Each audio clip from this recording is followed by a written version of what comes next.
Really? Because I would almost argue for that.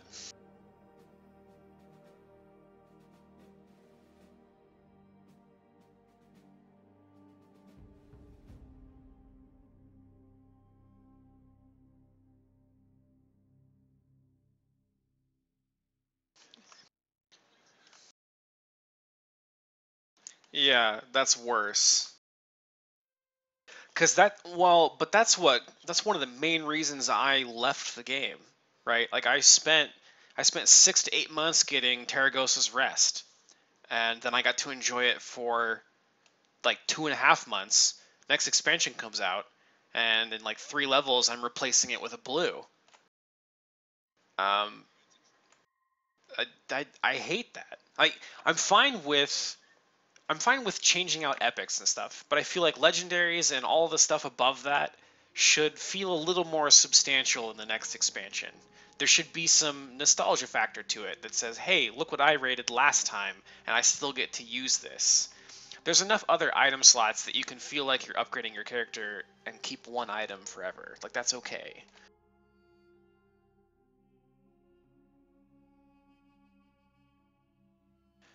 Well, but I was a caster, so.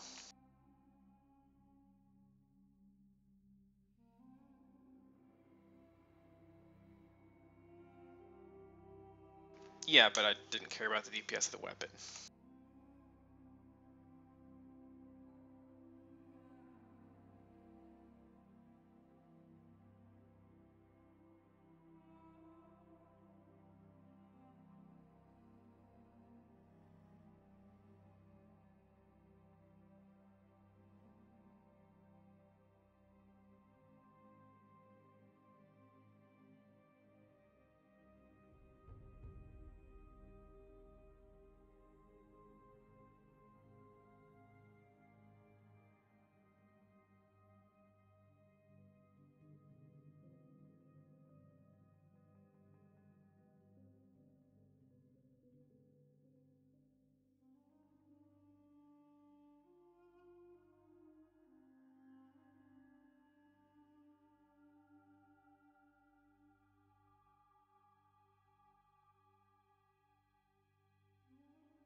But it's only certain people that get legendaries. It's not everybody in the game.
Okay.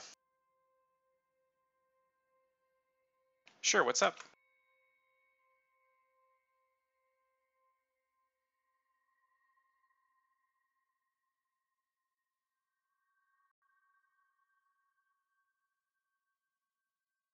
I don't know what you mean.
Okay, so it looks like you can get back and forth from that first page by clicking the settings button up top. And then you will see a more familiar looking page. Yeah, should be grayed when you get your sheet open the first time.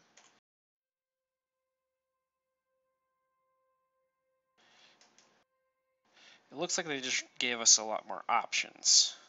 They wanted us to know.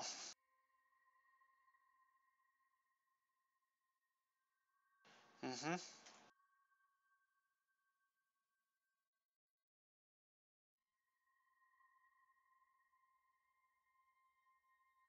Yep.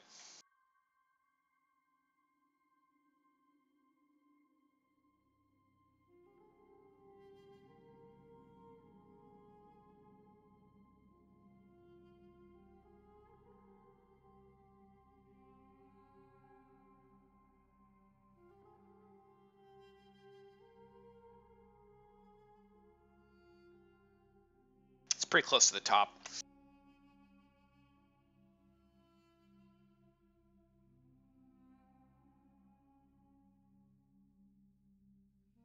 Well, they were adding a lot of new settings. A lot of it has to do with like Hero Lab imports and stuff. So if you use Hero Lab, you can bring in characters to Roll20, and also they enabled like the whole character import thing for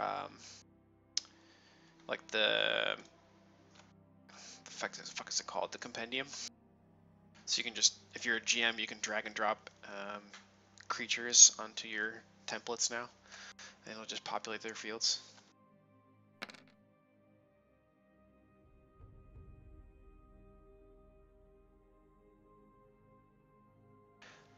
But if it was, yeah, if it was available, I might use it. If it's something common like a wolf or a skeleton or something, then I'll drag it over and I can just have access to their attacks and their AC. Yeah, that's pretty cool.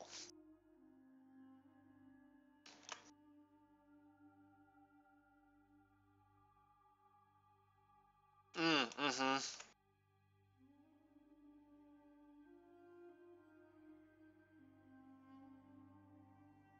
Yeah, you gotta be careful with that thing though, because when you scale up NPCs, they can get pretty out of hand.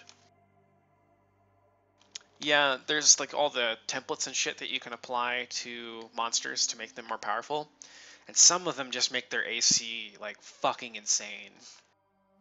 Like you can have like a 29 AC on a level 5 monster, and it's just not. You gotta.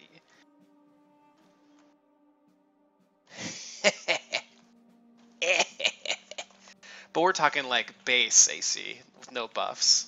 It's fucking crazy. Yep. Keep me in a box all day, see what happens.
Oh yeah, I love TV while I'm donating sperm.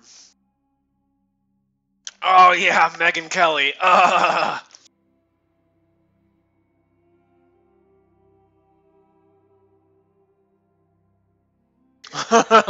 I need to watch the new episode.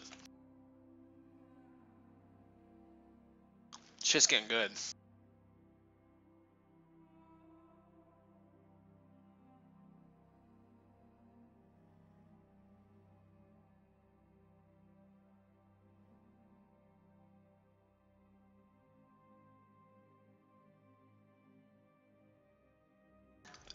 Yes, they did.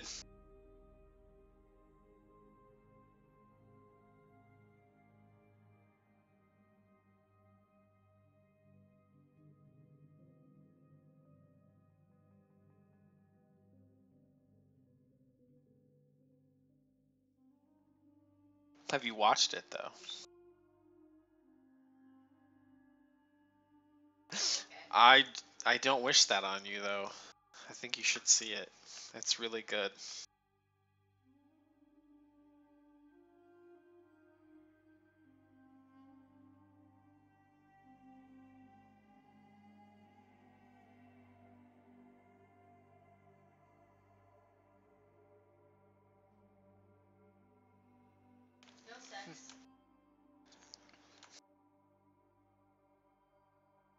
Yeah, it's a pretty big thing.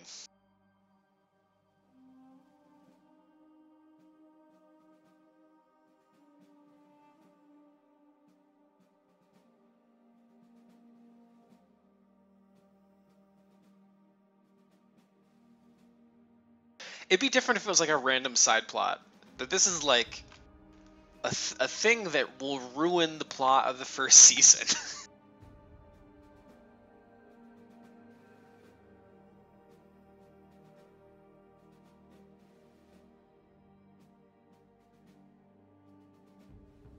But basically, it was sort of a weird moment between two characters.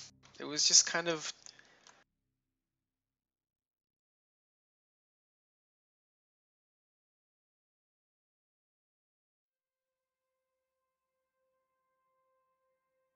yeah.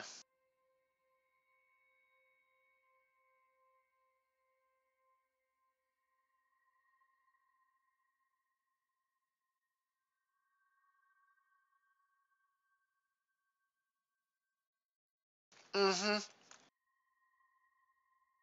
It did kind of feel that way.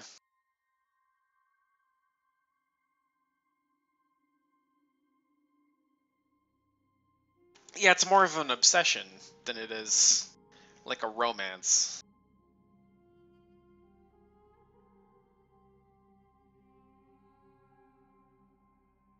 Because love, man, it conquers all. Yeah, it's sort of at odds with the whole rest of the show. Because the rest of the show is like everybody loses, people die, shit sucks, man.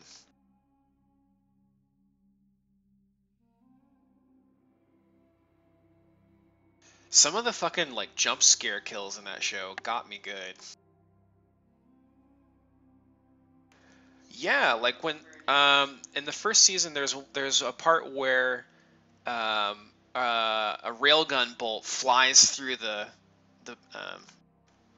the room, and one of the characters that you think is going to be like playing a big role is just gone.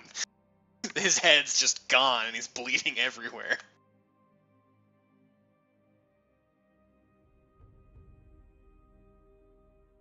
Yeah,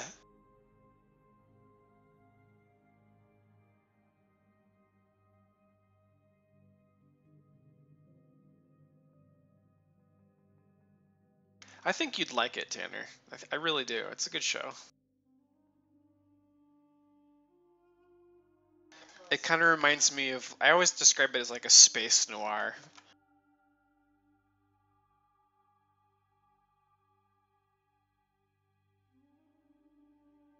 The second season feels a little bit less that way, though, but the first season for sure.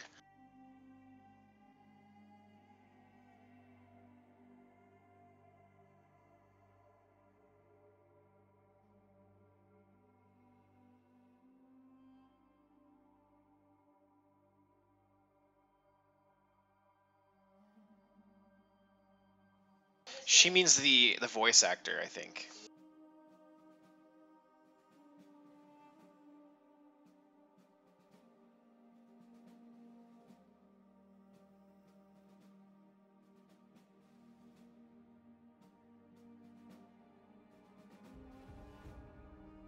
Yeah, that's not the same person at all. The voice actor for Anna is actually like kind of cute.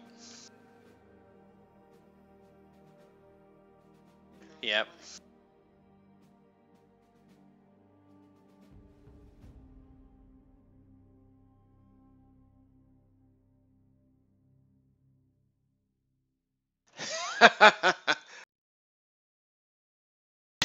Really? I can understand it just fine.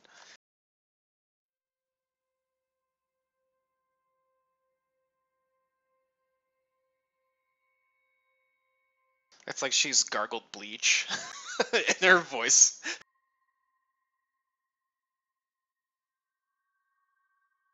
Minute for her whole life. Probably does. I actually knew a guy who didn't smoke he sounded like that when he was like a teenager, and he's probably gonna sound like that his whole life because he has like polyps in his throat, and they don't go away. So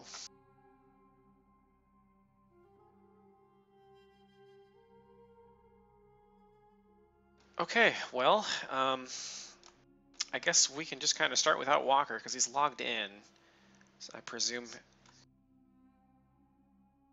an hour late. Woof. Okay. Good thing his character's silent. Do you feel comfortable playing his monk?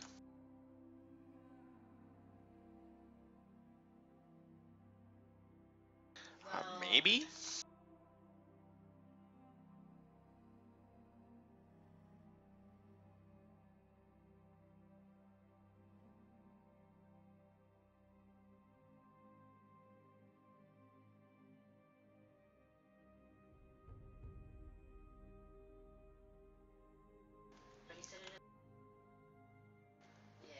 Clerics literally have like one thing that they love, and it's killing undead and ghosts. Yep. I played a campaign with a guy who played a cleric, and there was no undead or ghosts for like ever, and he kept begging the GM to put some in.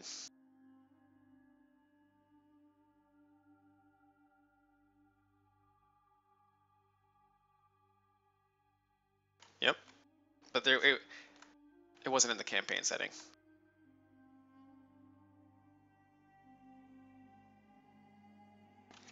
Right? That guy was kind of annoying. He was a rules lawyer, and he expected everyone to cater to him.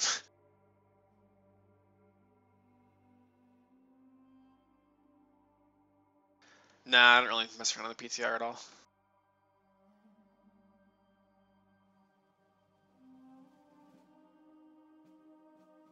I mean, we kind of all knew that was coming.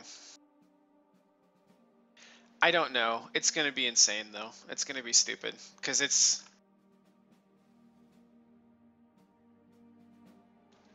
Yep.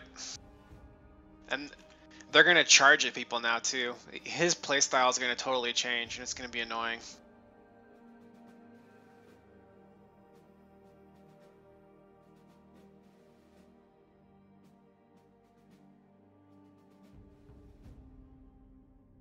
Yeah, we'll have to see how that plays out. I'm really pleased with the Sombra changes, though.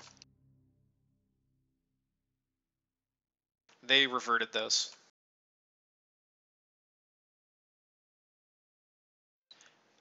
Animane's all pissed and moaned, and they wound them back. So the Ana changes are not going forward now.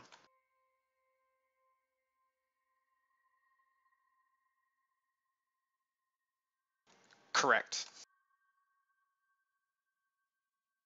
Okay. Oh.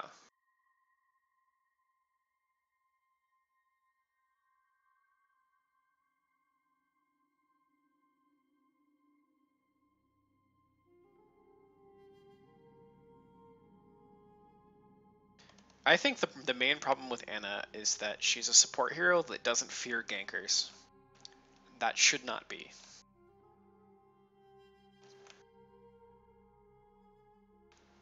She can she can 1v1 any hero in the game.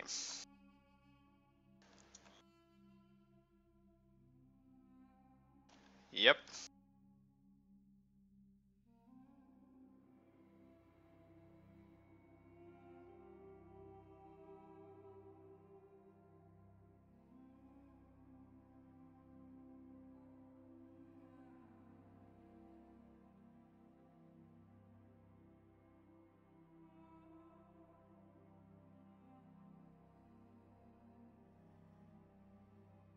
You can see both tokens are feared, but you're actually not in a position where you can see them. So yeah.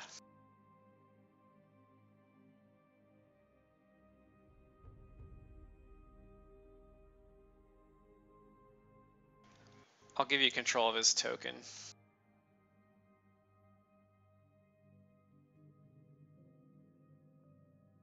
Just punch things. It's the same as oracles.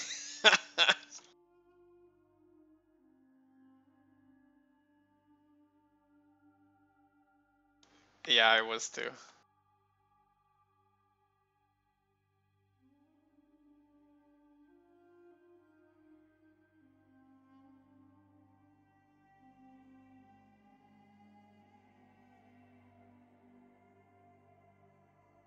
I think all of our characters have kind of come into their own, yeah.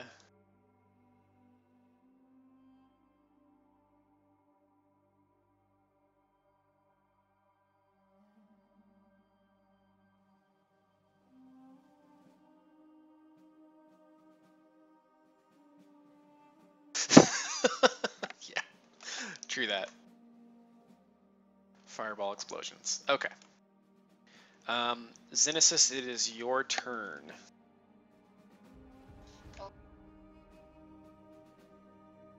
Oh, fair enough.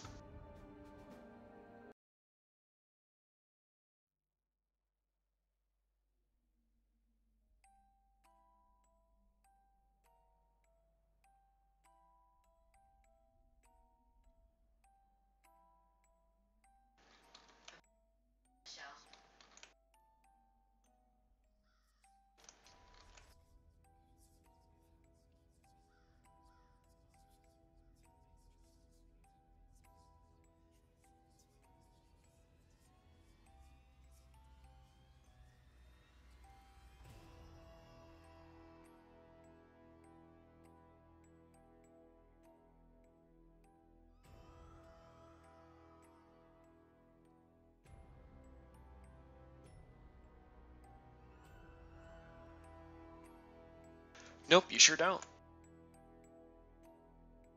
Correct.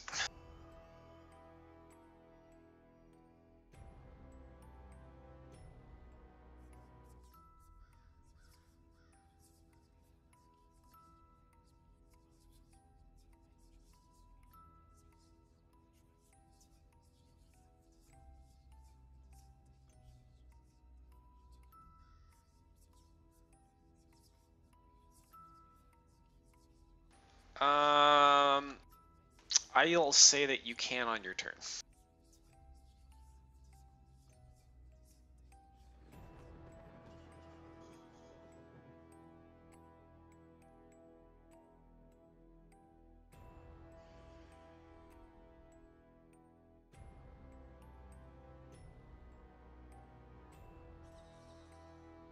Well,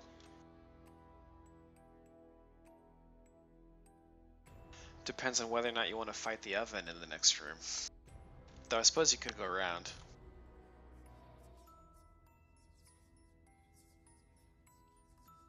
Alright.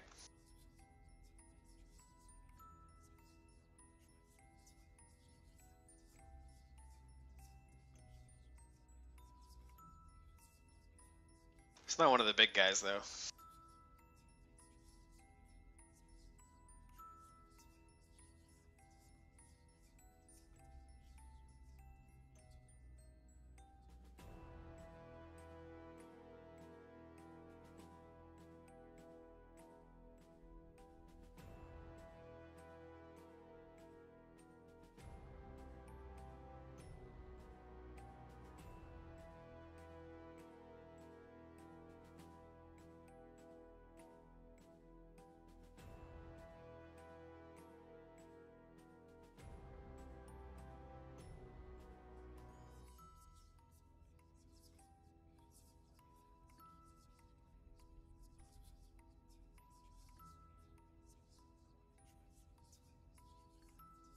Okay. You need to tell me what your whole. Okay, never mind. You're good. Yep.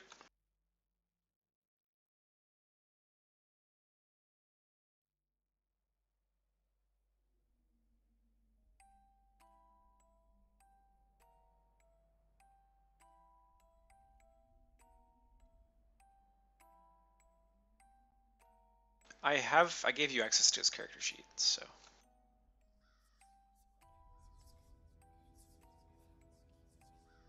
But I can do that for you.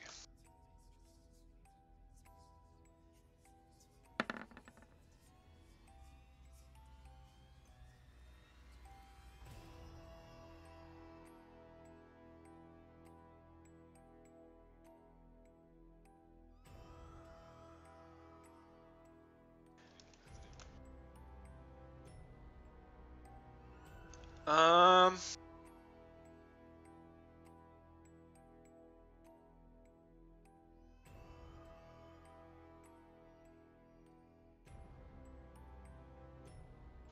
so a cursory look around the room will reveal a series of vials and bottles and jars filled with dust and some little wood boxes that have medical tools in them, and that's all you see.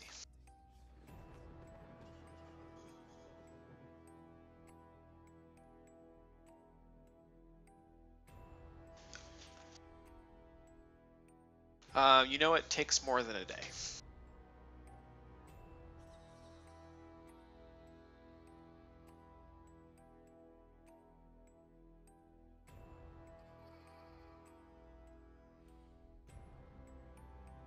I'm going to say that his standard action was used looking around the room.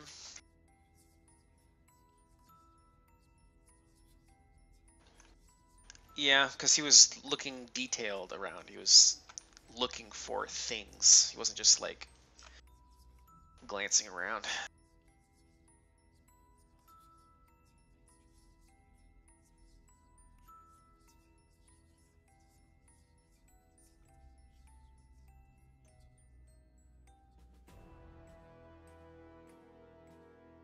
Oh shit, I have to roll a dice.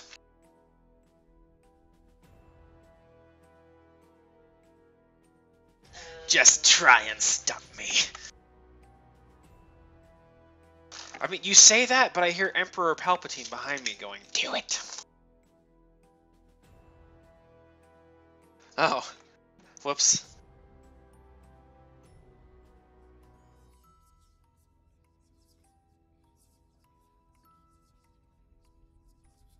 You don't know. You don't. Shut your mouth.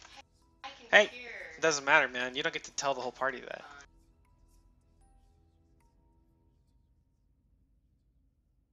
It can be. Yep.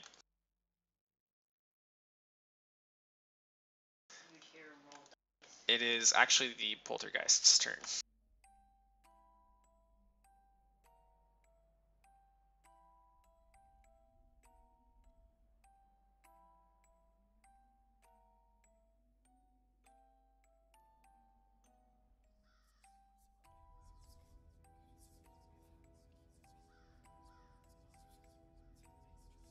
Did I roll how many rounds you were going to be feared? I did. Ilix is frightened for 2 rounds. Leopold is frightened for 3.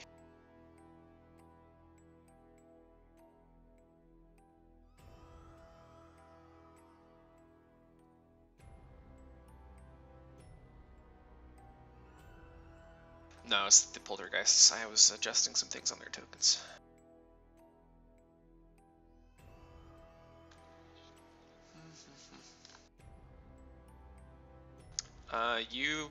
You're feared for those rounds. Anybody who successfully saved is immune to fear for 24 hours.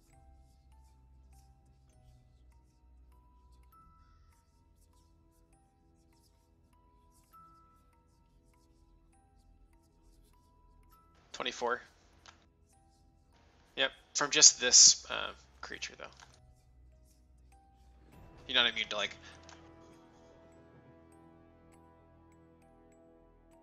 You should keep coming back to the poltergeist. All right, scare me. It's like slapping your own face. Hit me. Okay.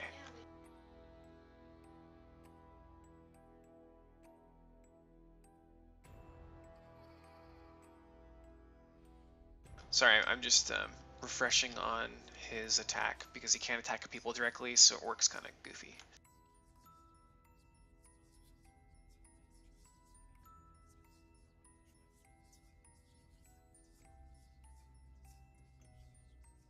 Okay, sounds like he can only use that against one of you.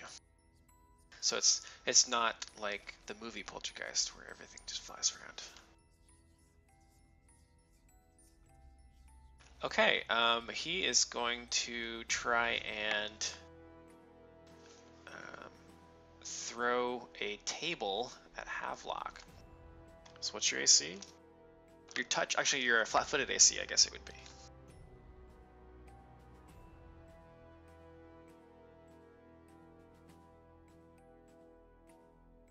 Okay.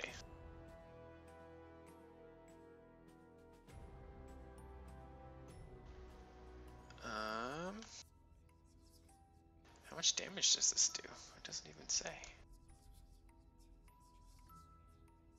Oh man, do I have to pull out the, like, how much damage each thing does based on what he's throwing? Ugh.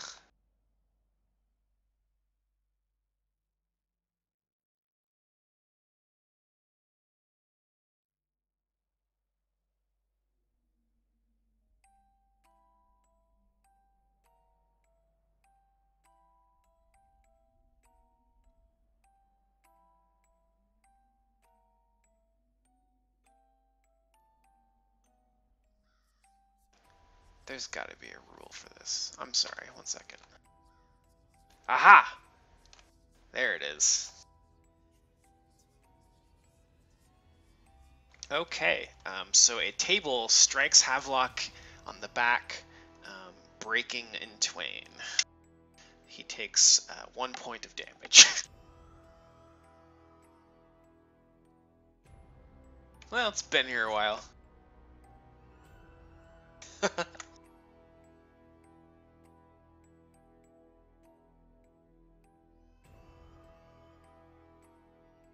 Yes.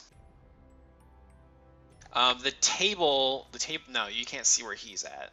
The table flew from here.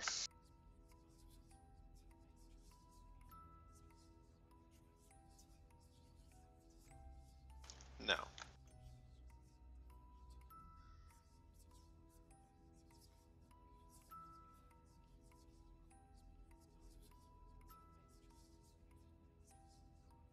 No, you would need some way to reveal invisible creatures.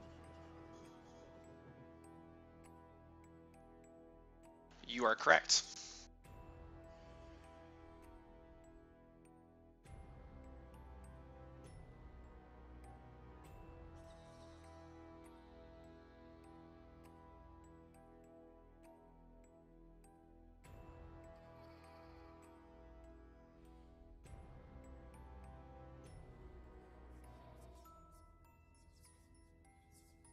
Oh, okay.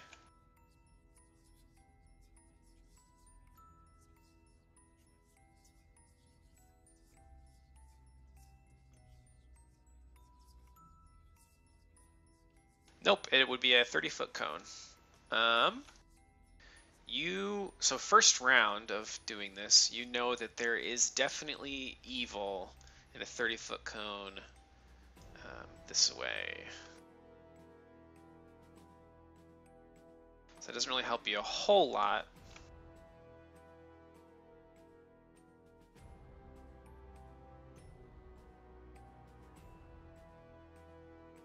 It does take you to...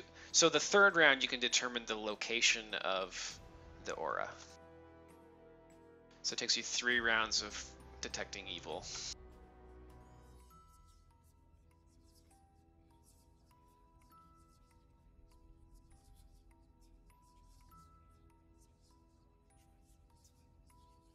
Okay.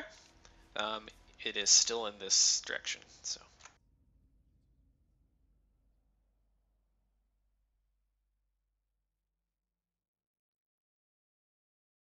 No, you moved.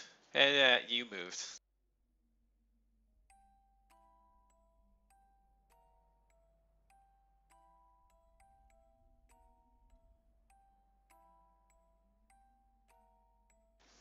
it's a possibility.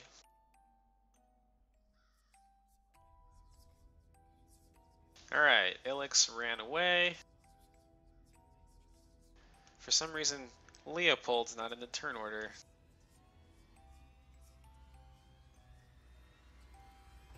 Let me look for your thing.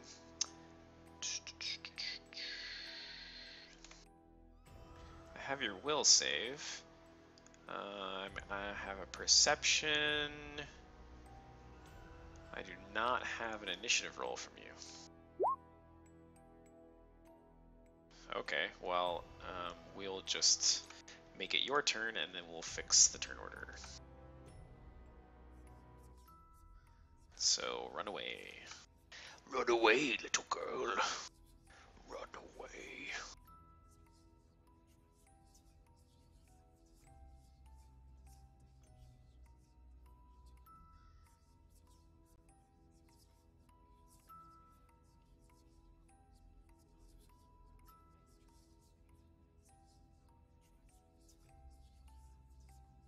Oh my god.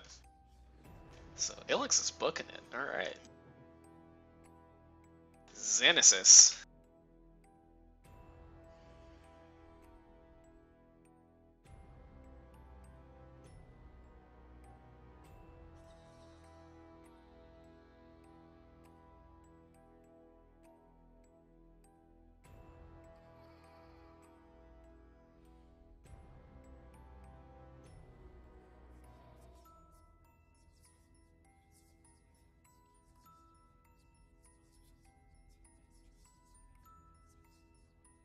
You can hold on to a charge of a touch spell.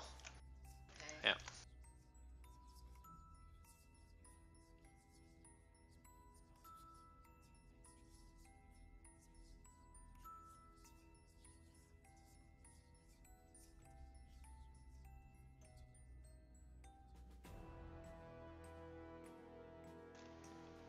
You should not use that. It's not going to do anything. Tables and chairs aren't evil, and that's what he's hitting you with. Yeah. He's trying to figure out where it is.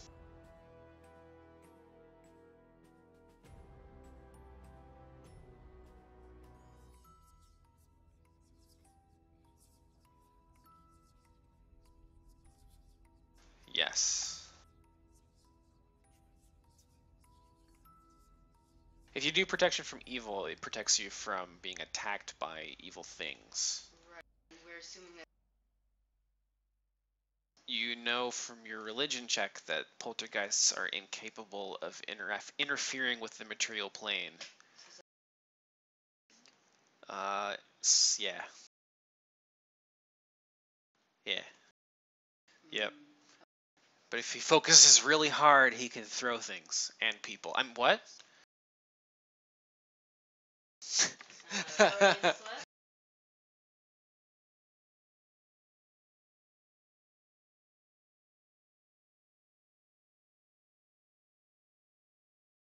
Okay.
Over here says challenge.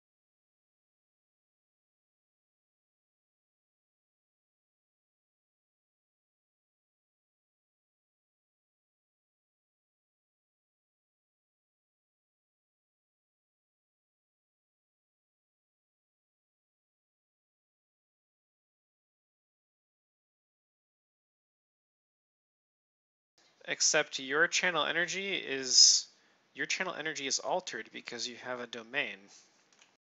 Oh. She has lower than normal. It says on her sheet that she can release a wave of positive energy which either deals 1d3 points of damage to living creatures or undead creatures. Your channel has a secondary effect. Heal. Creatures gain a +1 knowledge and gain +1 on knowledge and perception checks until the end of your next turn. Harm. Sentient creatures who fail their saves take 1d2 points of intelligence damage. A successful save negates the intelligence damage. Will save DC 12. You can use this ability 4 times a day. So your channel energy does less healing and less damage, but comes with buffs and debuffs. No, because you're channeling to harm. Oh. So channel energy has 4 modes. You can do positive energy or negative energy, and then you can heal or harm. So right now you are channeling positive energy to harm. And while you...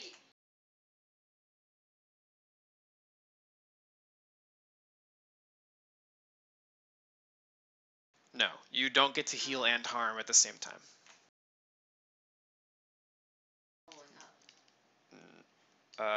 It's in addition to the main effect, but you have to choose. It still works the same as channel energy, which is you can heal or harm. So you're channeling to harm undead. So you're channeling positive energy to harm.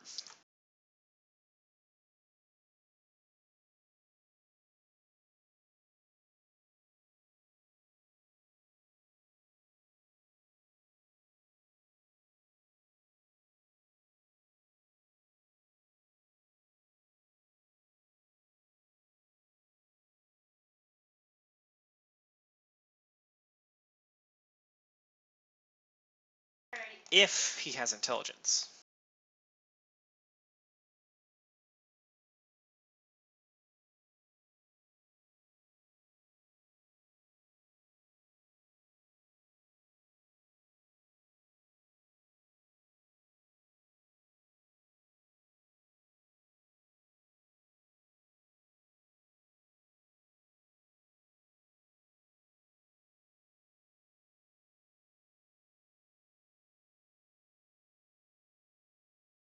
You can roll a d3 if you type /.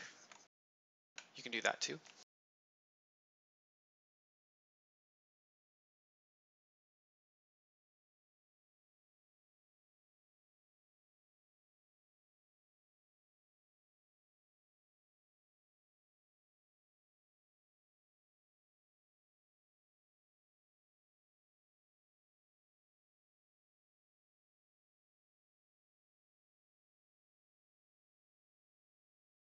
What?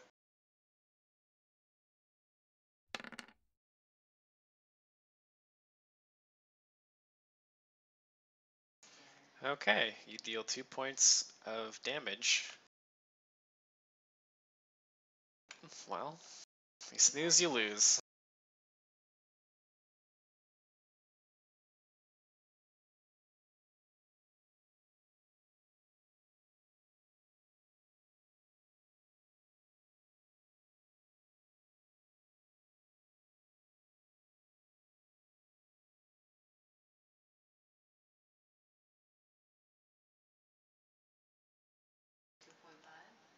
No, it rounds down to 2.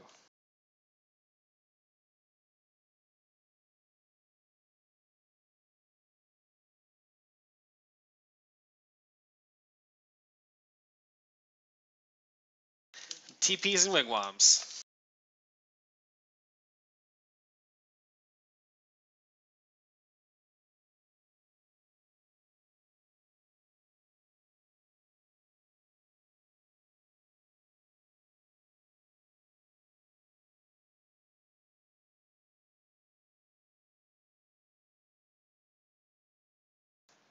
Zuzu? I'm just kidding. Don't worry.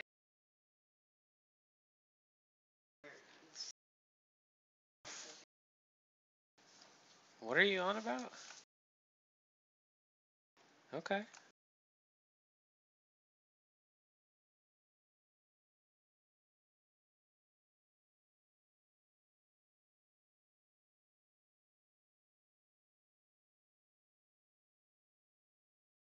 I mean, you can wander around as much as you like.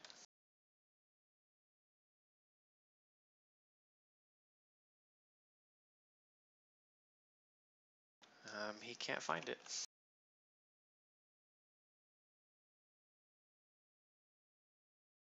They're incorporeal, so yes. They have no physical body.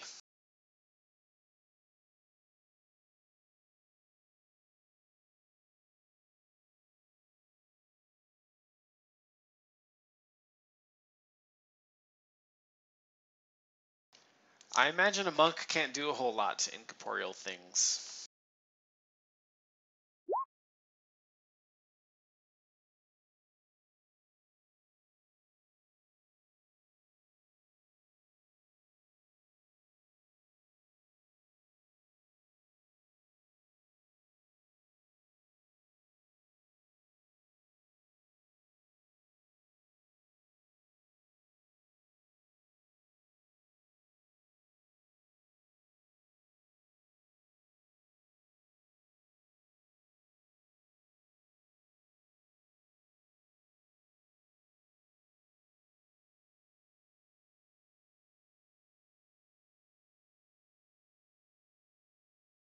What'd you say?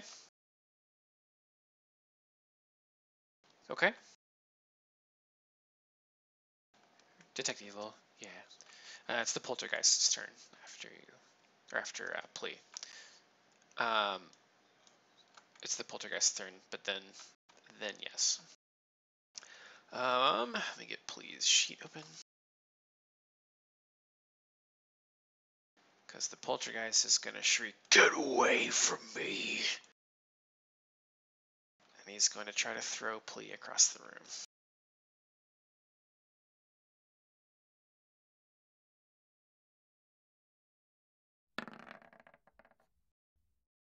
And plea will hold fast against the attack. No, it does not.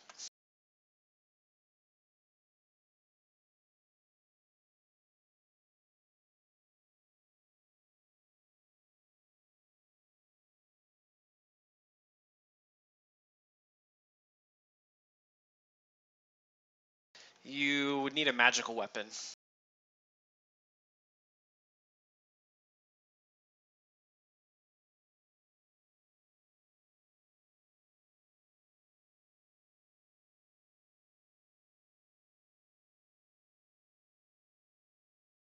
Yes.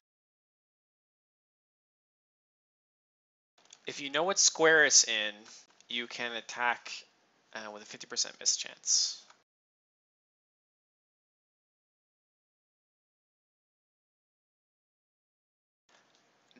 No, not very many.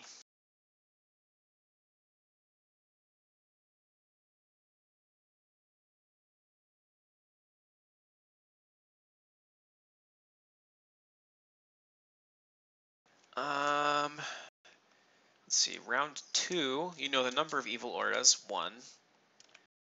If you are a good alignment and the strongest evil aura's power is overwhelming, see below. It is not overwhelming. You are stunned. Nah, you're not stunned because it's not overwhelming. So you would, on the 3rd round, you can detect the exact location of the aura.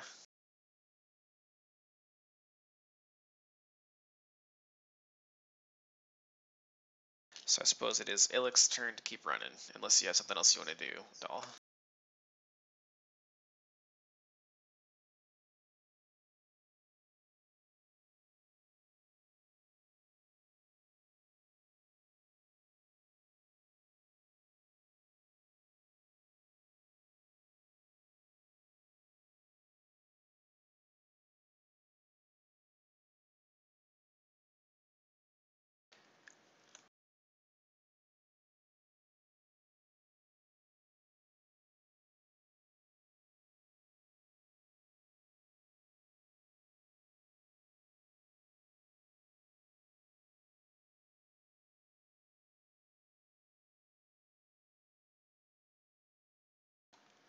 Which one? Okay, go ahead.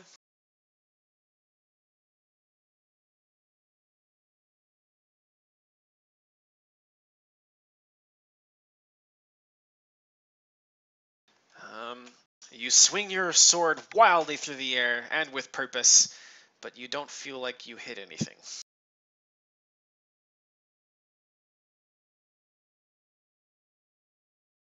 Ilix continues running.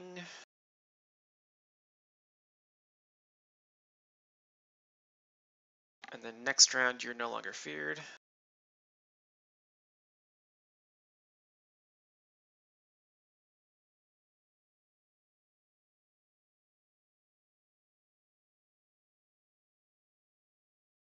Xenesis.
Pew!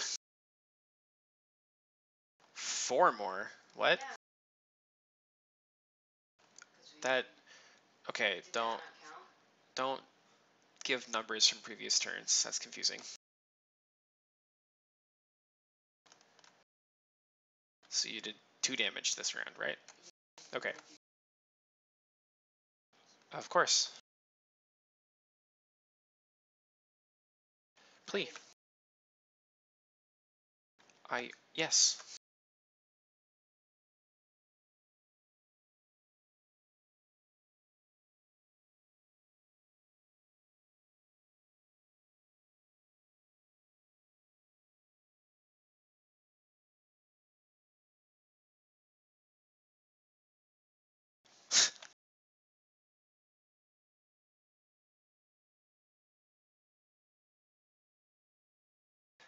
Please.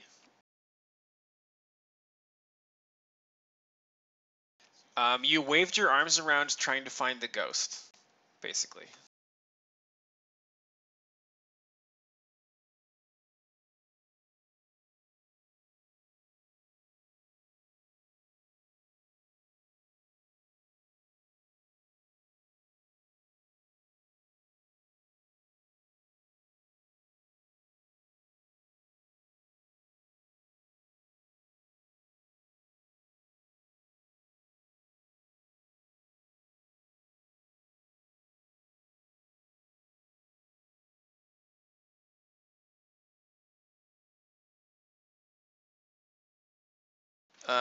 No.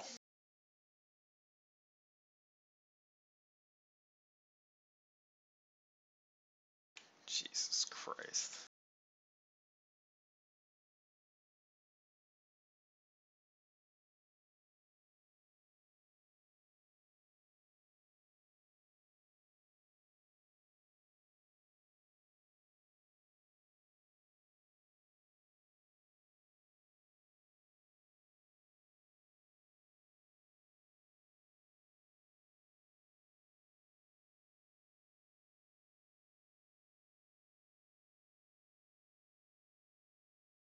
No, you can't hit it. It's incorporeal.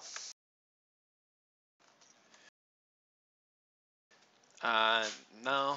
Not unless he's, like, spiritually sensitive or something. There's nothing like that in Pathfinder.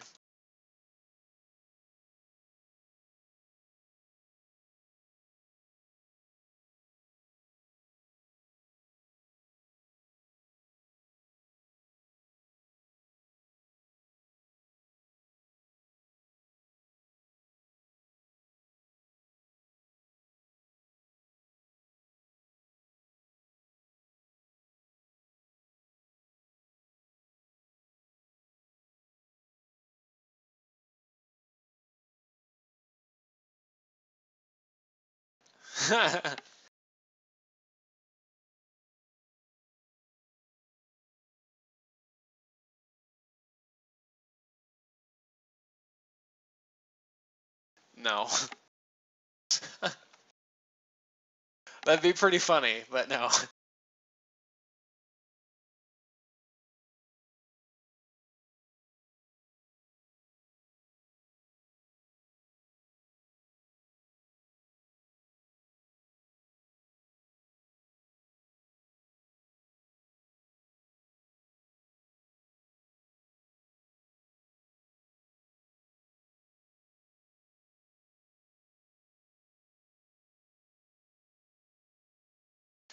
Various, let's see.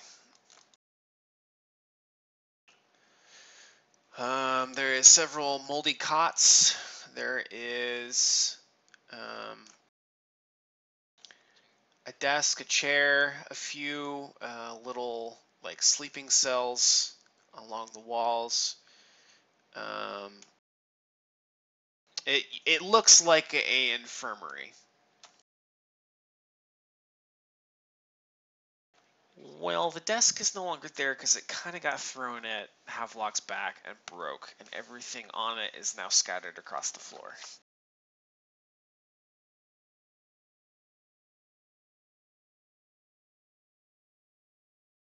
Okay.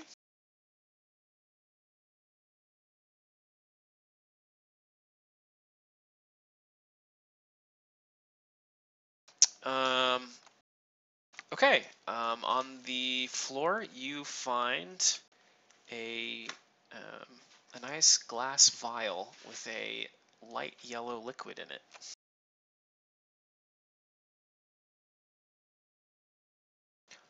No, it looks like a medical flask.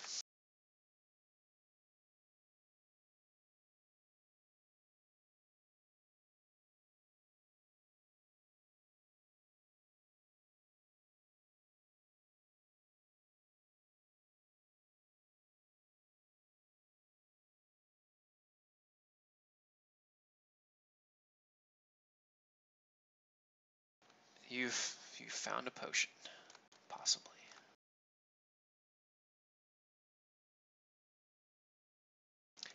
No, because I would say that you probably took a full round rummaging through the shit on the floor. Um, Next round though, just start grabbing everything so you can leave.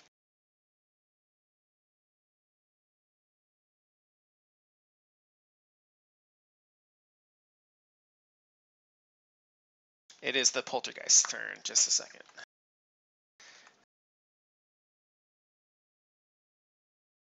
He's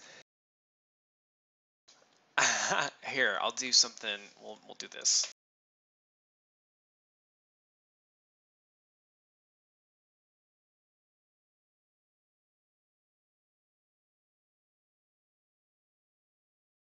There. That is a placeholder.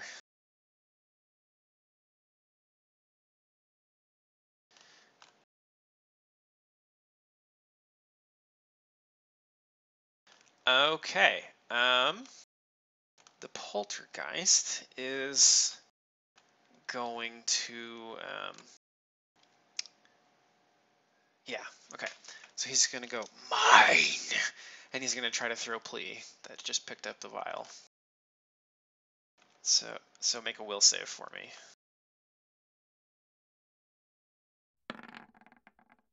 Oh shit.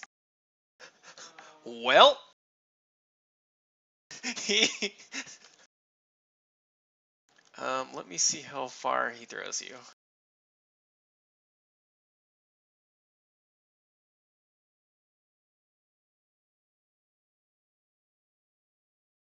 Um, Havelock and Xenesis, you both see Plea raise up into the air without his control, like his feet are dangling, and his eyes widen with horror as he's thrown backward into the wall. He slams his head against the wall and then lands on his butt, so he's prone. And you take 2 points of damage from that.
Just don't worry about it. It's a placeholder.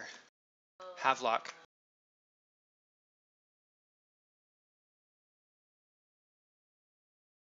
Yes.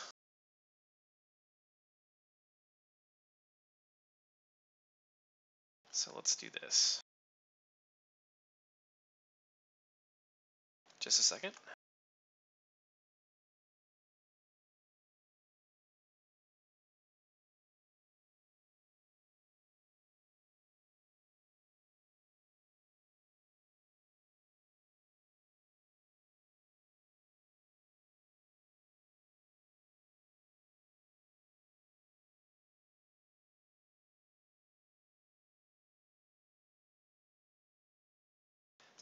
You're the only one that can see it, though. Yeah.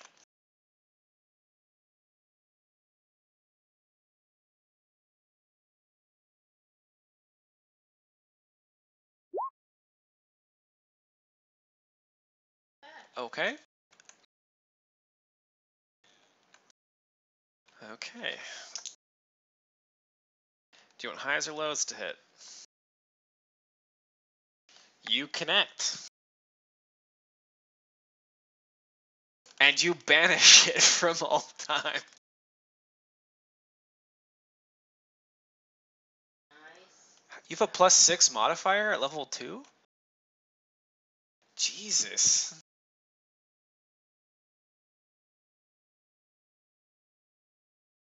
Oh yeah, fucking hand and a half shit. Jeez. Okay.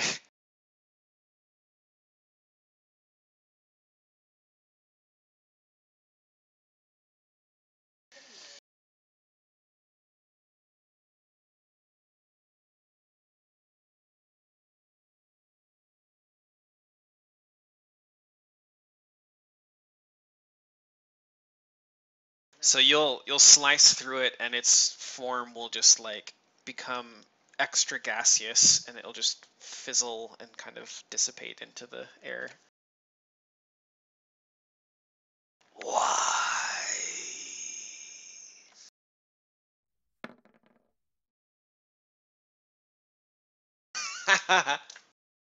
Nice.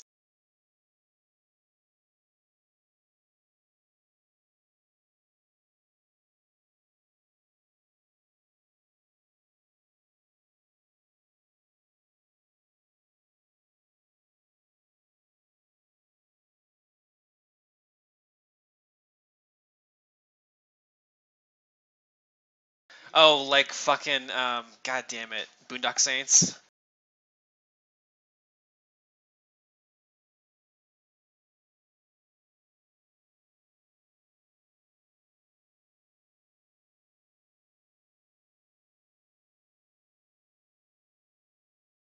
I imagine you could hear it though. They're the only people talking, and it's pretty quiet out here other than them.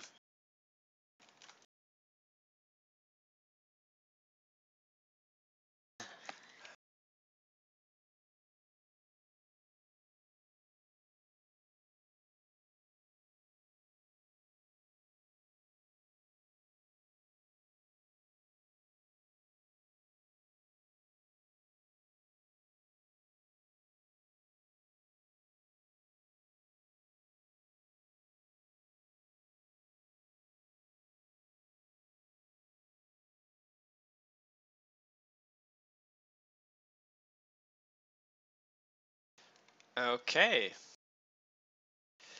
A search of this cluttered room reveals a number of valuable objects. A pair of fully stocked healer's kits, 3 vials of antitoxin, vials, oh my gosh, 2 vials of anti-plague,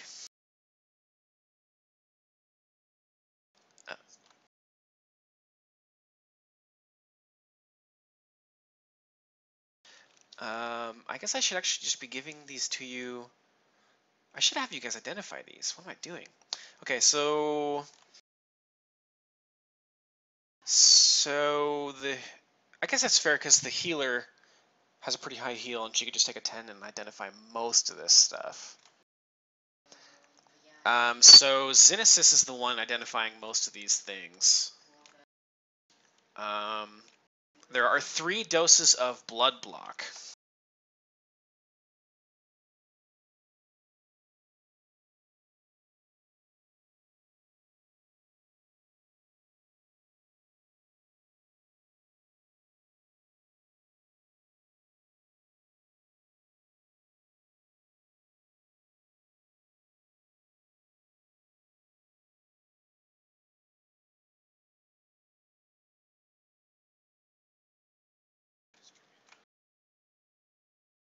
There is a little bit. There's some other stuff too.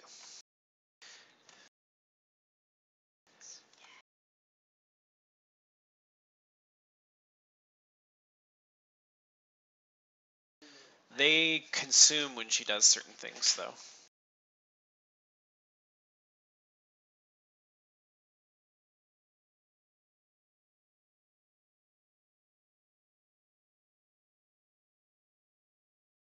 So, in case you're wondering, blood block is basically a blood clot liquid.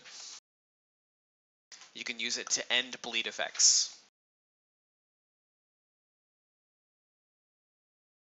Oh my god. Yes.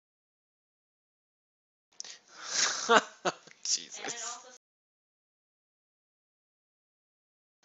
Oh my god. Alright. 3 doses of smelling salts. 2 vials of soothe syrup, or soothe syrup.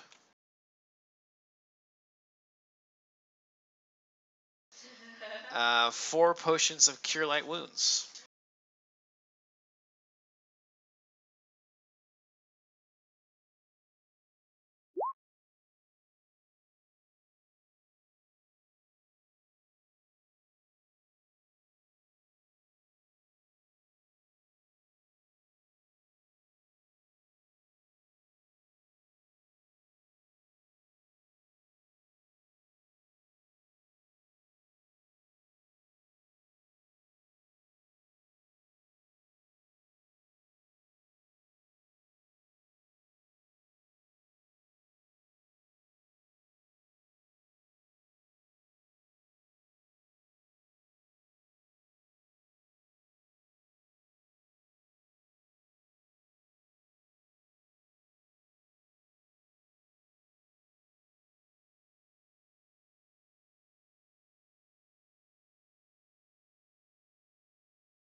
Maybe he maybe did. He,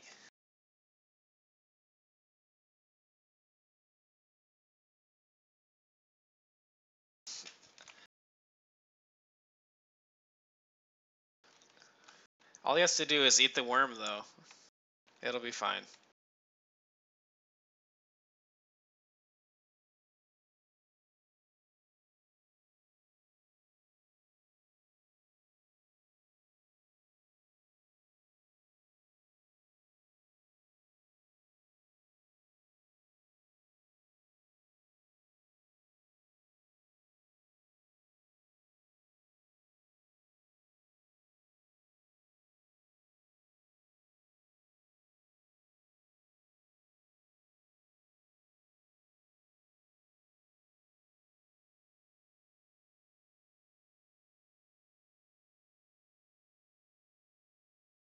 Okay.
We'll look it up.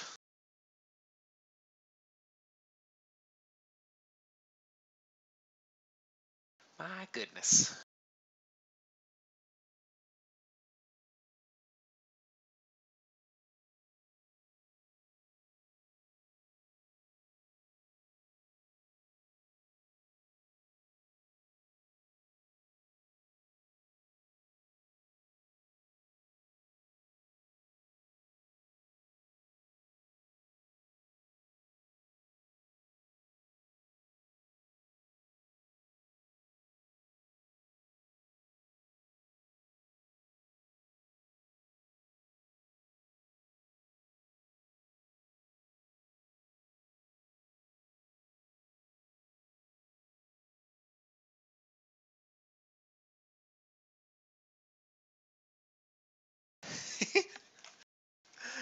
You're cute.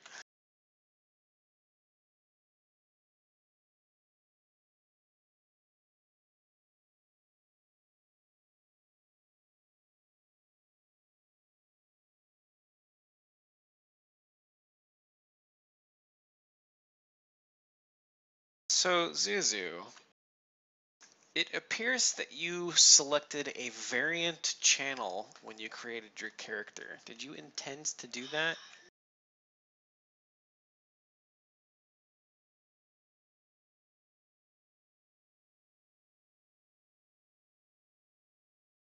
It it looks like you. So when you select a variant channel, you deal half damage and half healing, but you gain additional effects based on your deity. Your deity is knowledge, and so that's why you get knowledge buffs with your channel. Yeah.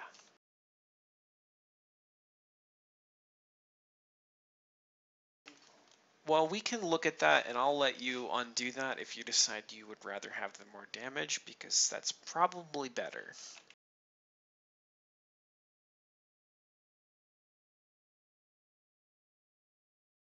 Yep, it does 1d3 instead of 1d6, and it will be half when she levels. Yeah.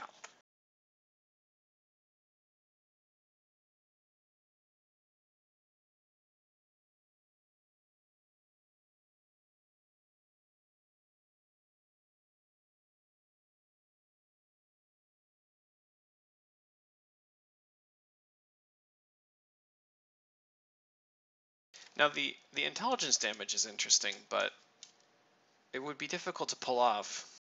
Yeah.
Sentient creatures.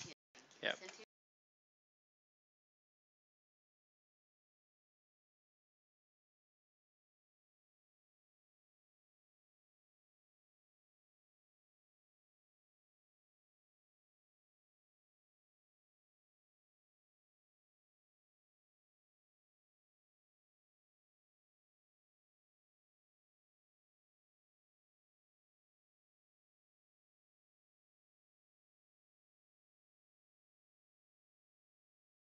We'll just say that you do the 1d6.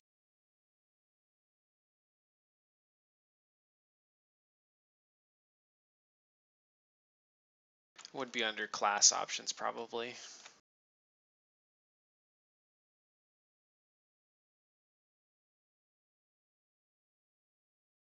There's some pretty cool variants. Knowledge is not one of them.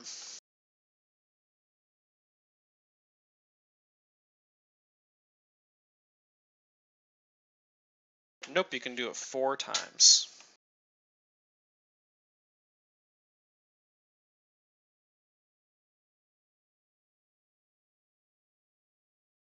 Times per day is wisdom, yeah.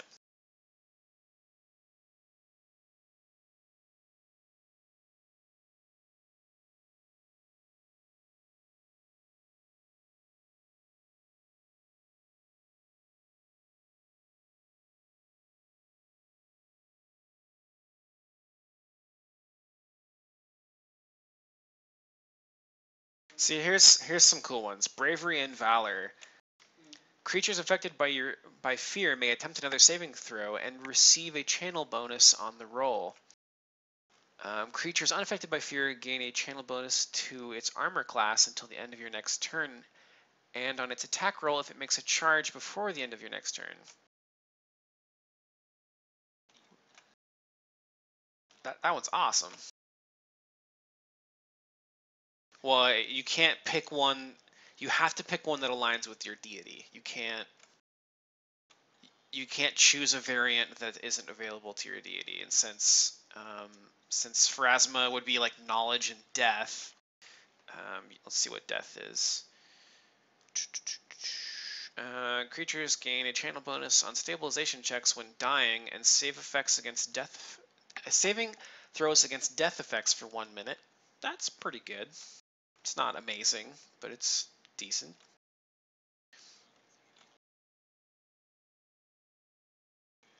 Well, death effects are super terrifying.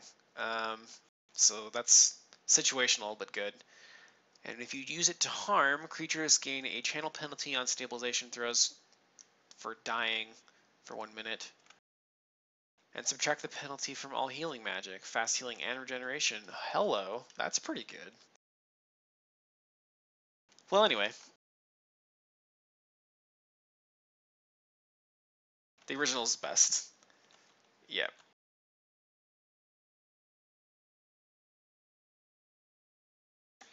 Yep. I dig it. Okay, so what do you guys want to do?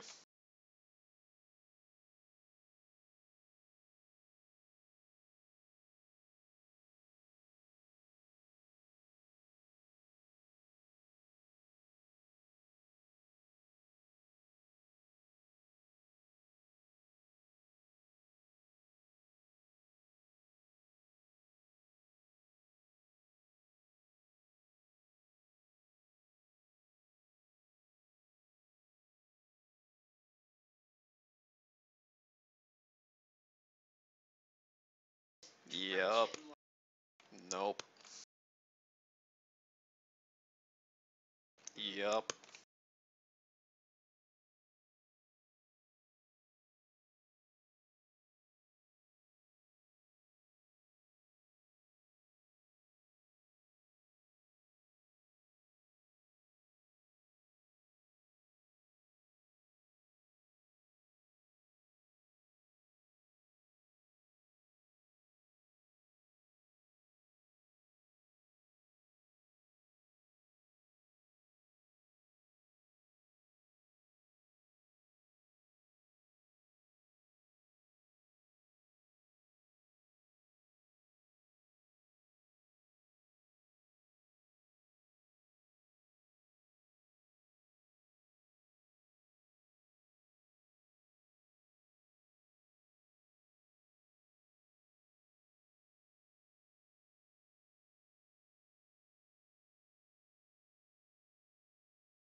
These are. Oh, these rooms I think are the sleeping cells. I don't know why they have doors on them.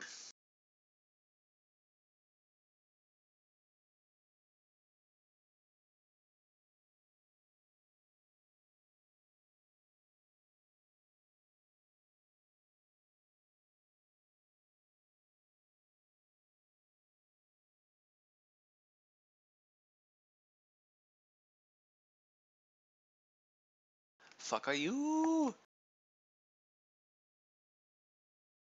That's what you're always looking for. And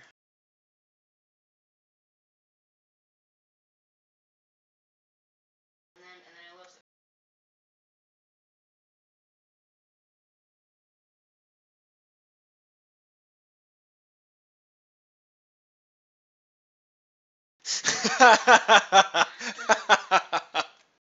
Oh, I love it.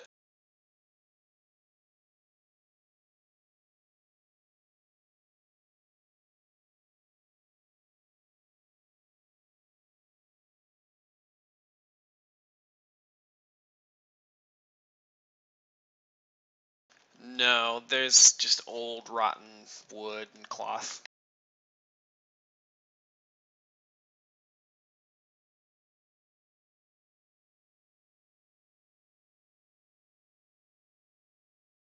Meh.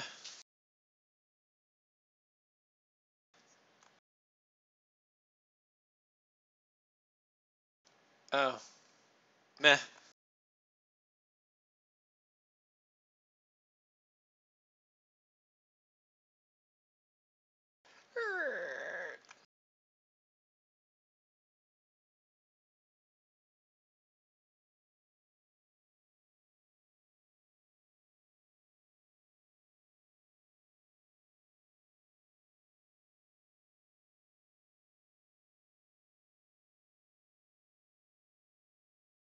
You break down the door. Bam!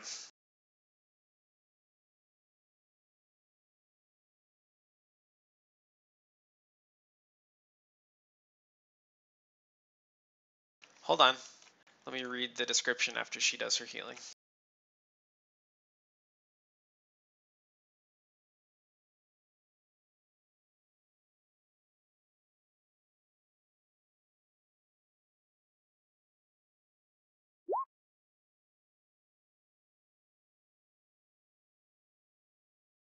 Huh.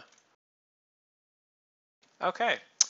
This flight of stairs once led down towards what must have been a lower level, but is now filled with a mess of large stone blocks and shattered timbers. If somebody wants to give me an engineering or a good perception check.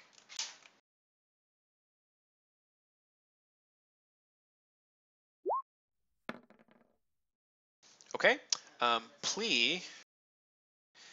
Plea examines the rubble quite closely, and he is able to determine that the rubble filling the stairwell did not result from a ceiling collapse. Rather, it is the result of manually triggered deadfall that swiftly filled the stairs and blocked them off. It was this deadfall. Yep. That's the one.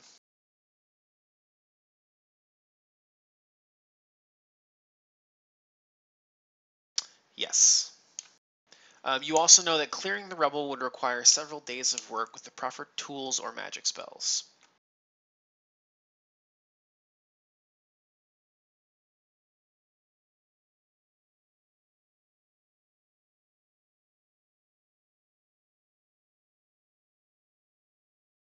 Okay. Let me get you guys ready to move if you want to collect your tokens together and then not move around anymore. I'm ready. You're going to go up. Just a second.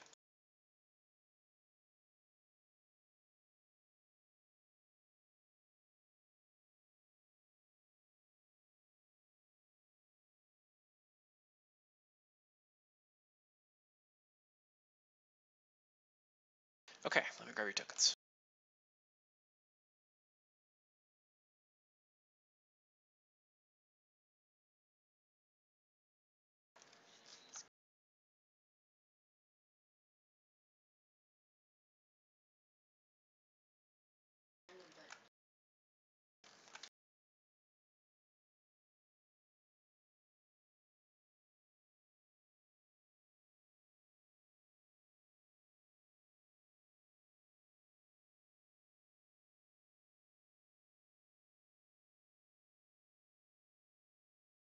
So, you walk up the stairs. Yes, they are.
Hold on, a couple of these doors weren't drawn, so I'm fixing that real quick.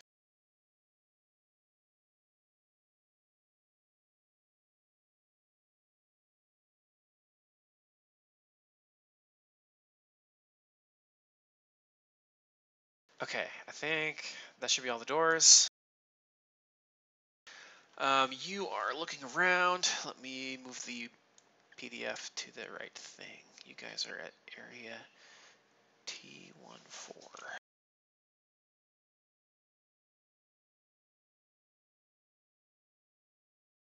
I'll get you that in a second.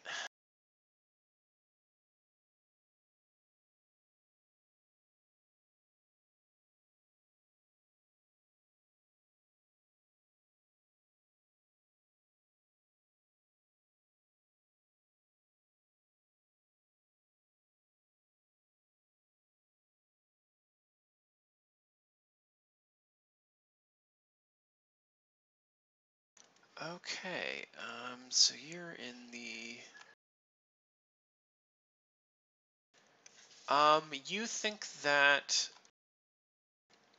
from the area that you're able to see currently, with the light spilling in from outside, um, oh, the picnic area is where you're looking. Okay. I think that's the mess hall. Yes.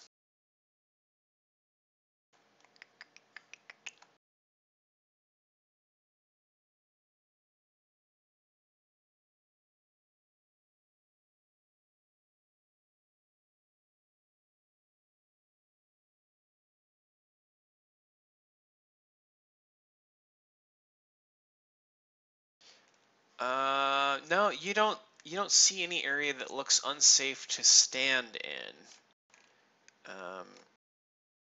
I can read you the description of this room though.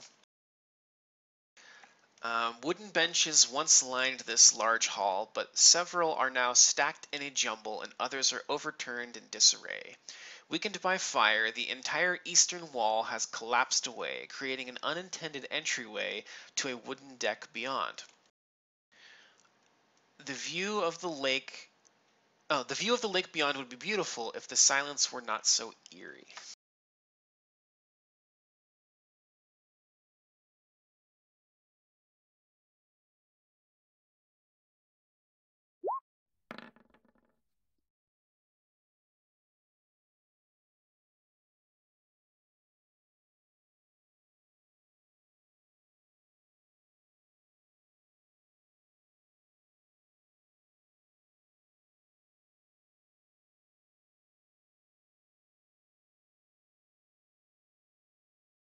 Uh,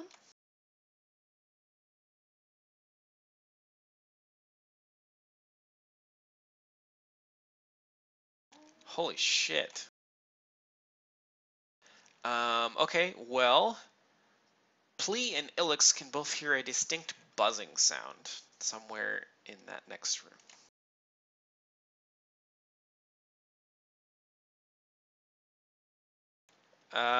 You're not able to determine that.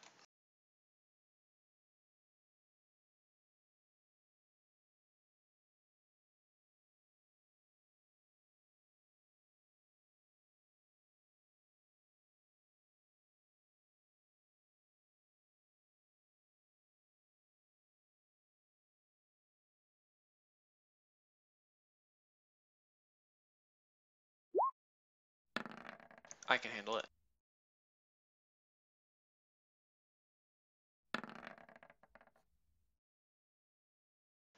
Okay, Plea, as you're looking around the corner, you break off a piece of the wall and it loudly slams to the floor. I need you to roll initiative.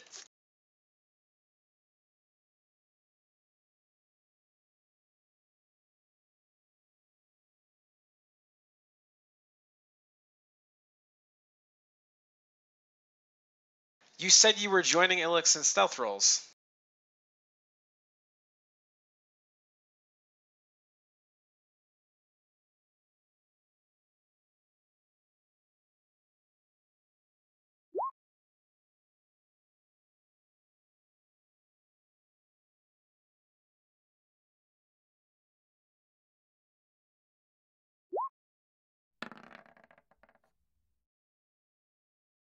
Well, you're sort of already halfway in the room, so unless you all rolled stealth.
Oh my gosh.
This would be dungeoneering.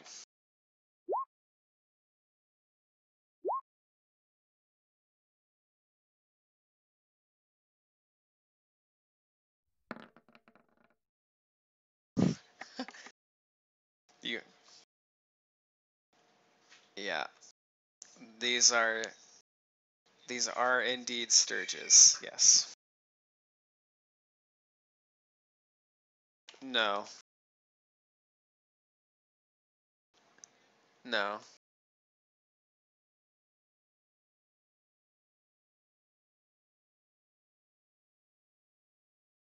Yeah, I just used a weird logo before.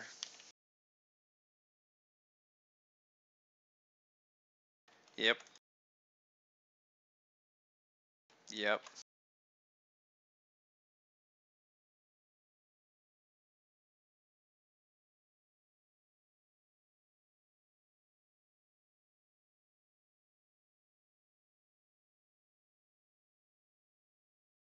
Cynesis. It is your turn.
Yeah.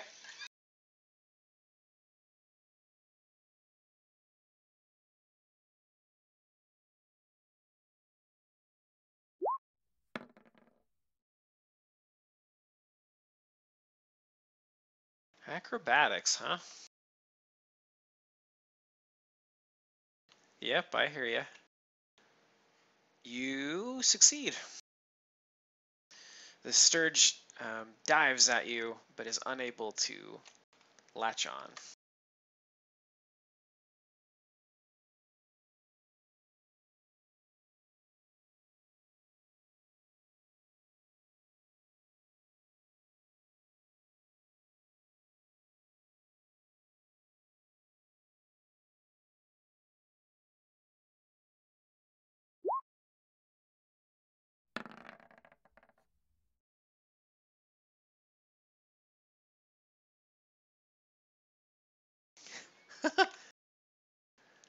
Plea somersaults behind the Sturge, and then like does a. Are you familiar with what a palm heel is? He palm heels the Sturge, and it just explodes in like violent, bloody rain.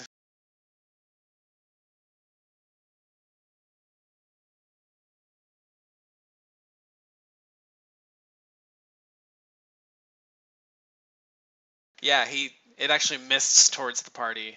Everybody gets sprinkled with a little bit of blood.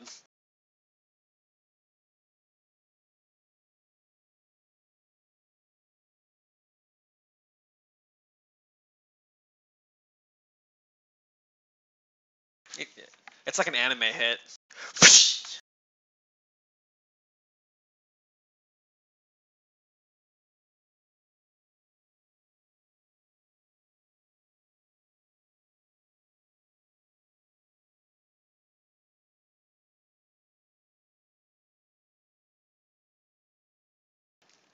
Nope. It's on top of plea. What's your touch AC?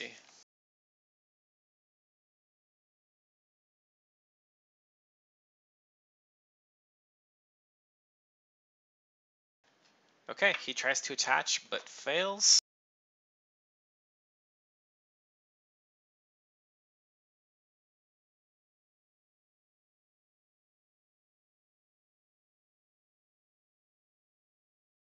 Just for my own sanity, I'm going to stagger these a little bit. These are both swarming plea now.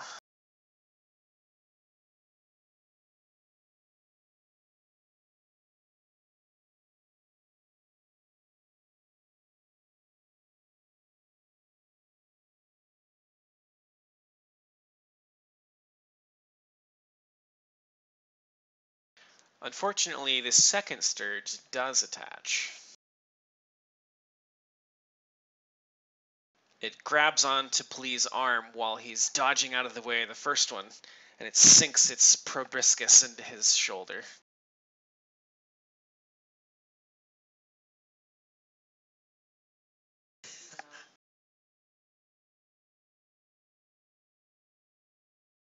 Yeah, they're... Ugh.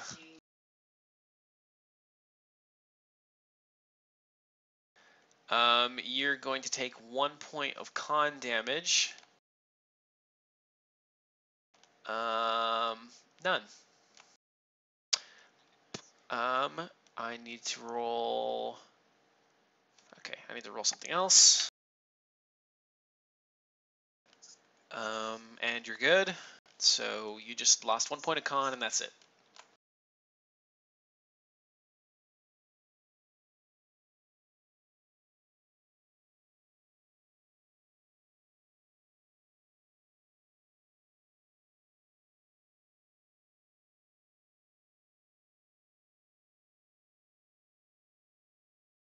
So you're back to the same as you were.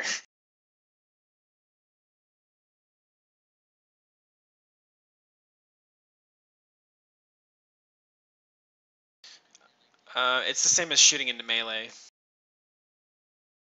Yep.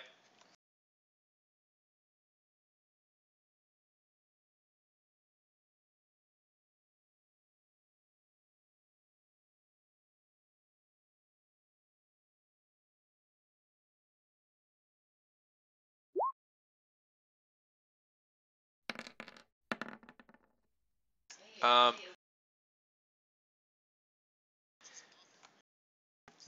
you say that, but your arrow pierces the body of the creature, and the proboscis just hangs there in his arm, but the whole body like falls to the floor, and there's just blood.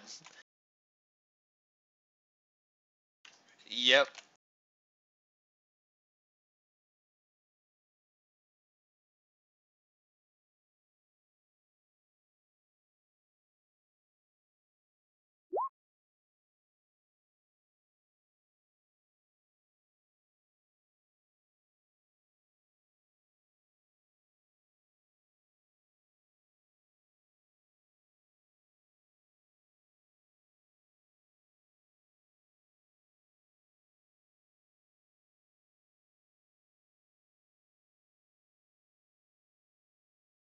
Yeah, I'm gonna actually say that you probably need like an acrobatics to climb up the table there.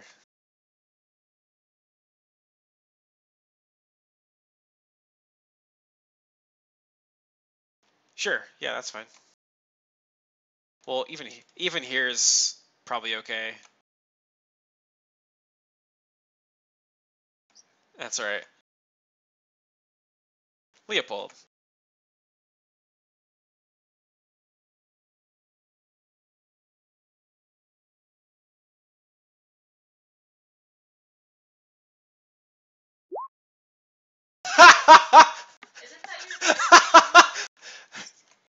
Havelock attempts to climb over the table gracefully, but instead he catches his foot on the top and tumbles over in a somersault and ends up prone in the square he is now.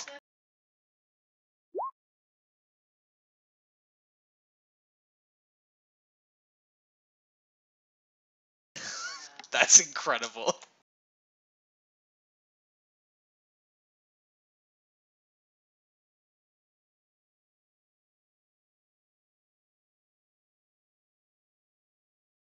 Is the 1d8 damage?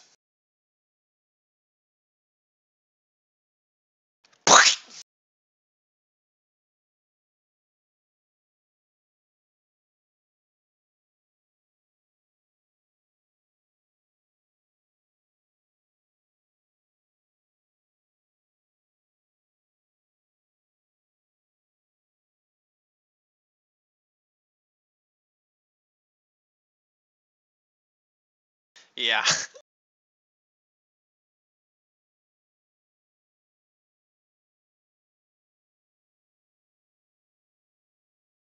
That's how you get tinnitus.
You all die.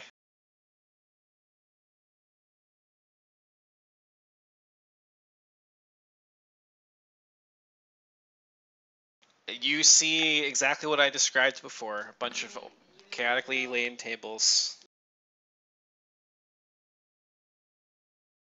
I mean, not unless you have a affinity for like tiny bat-like wings and ugly faces.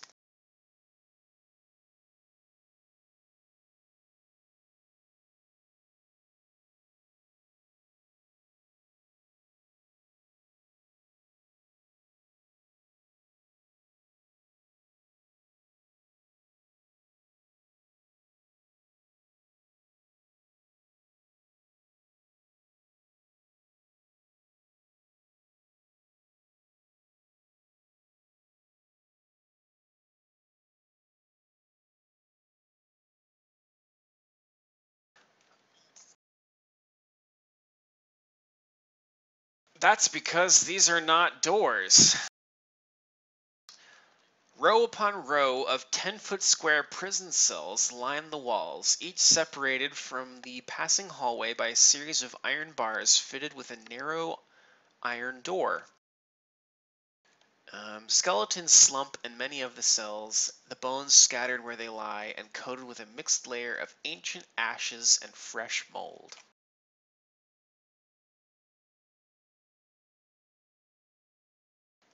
Which part? Um, Skeletons slump in many of the cells, the bones scattered where they lie and coated with a mixed layer of ancient ash and fresh mold.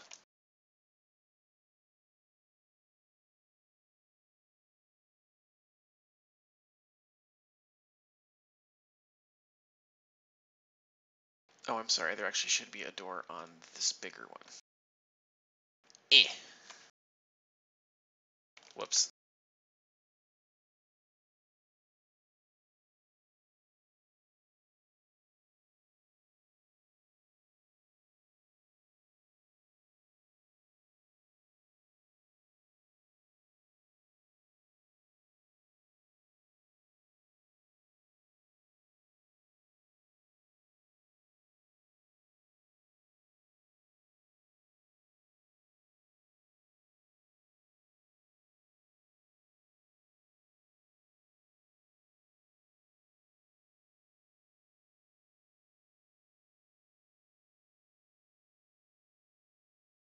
Correct.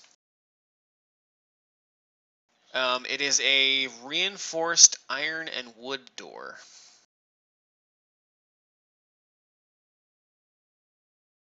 The door is also locked and is quite stout. You can attempt to break it down or disable device.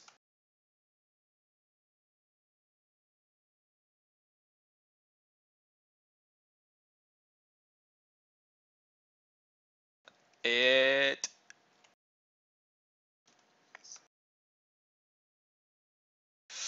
I would assume so.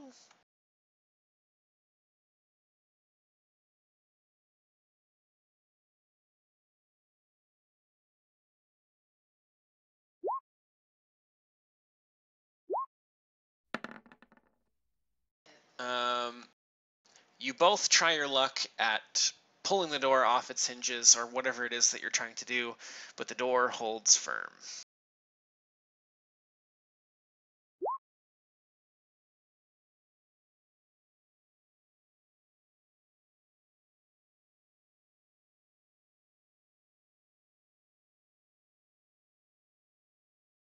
I mean, you could also just try to attack it and just fuck it into hell.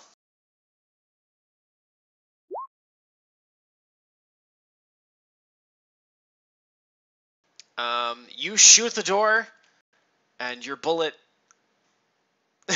stops.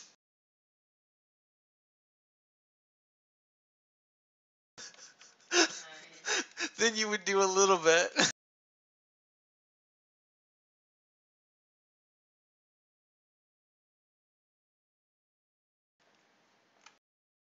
Oh, I thought you were doing this one. Which one are?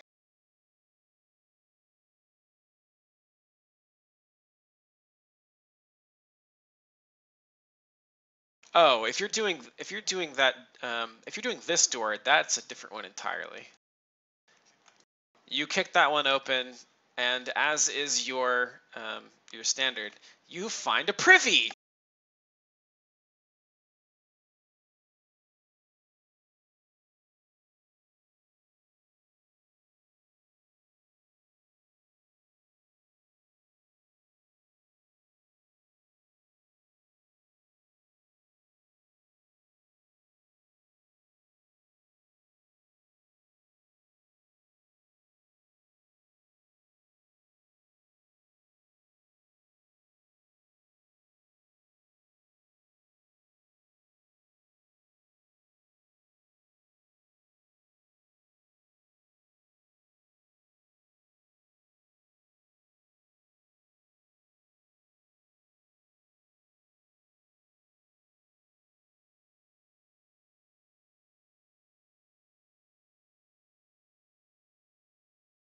Yes. Um,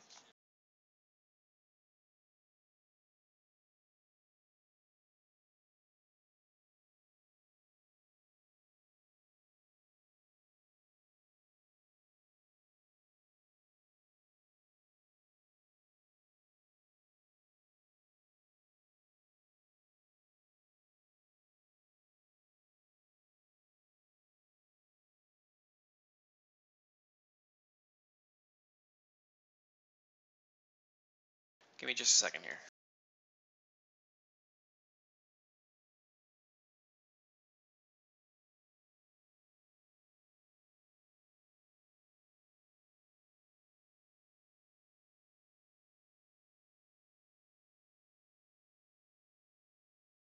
Okay, 1 second here. There's a lot of stuff for me to juggle right now, so just give me a minute.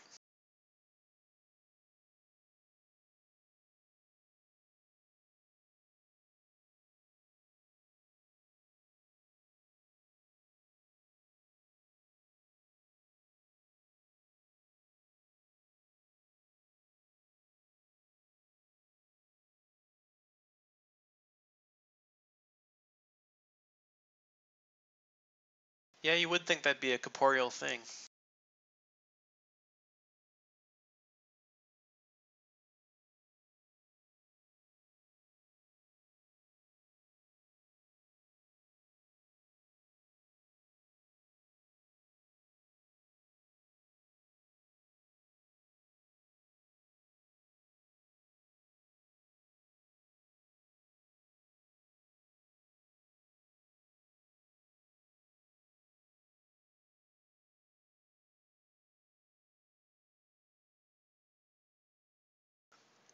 Oh shit, dude. Oh, there's so much stuff. Hold on.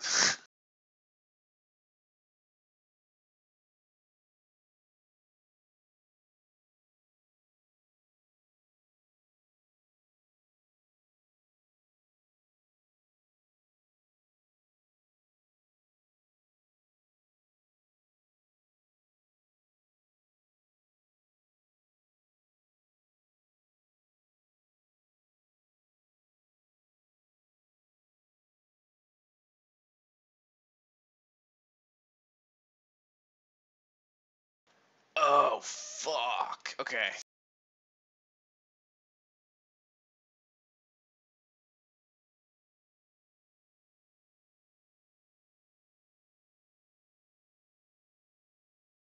Okay. So you want to open that door right there on the south side.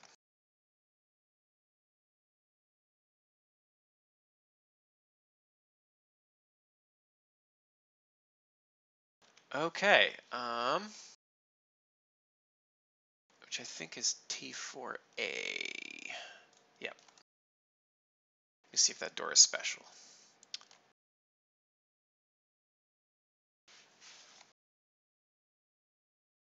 Nope. It is a standard door. So you can open it with your normal strength check. And so I will just take the door out of there. Inside, you can see a wood and iron ladder leading up to a trapdoor in the ceiling.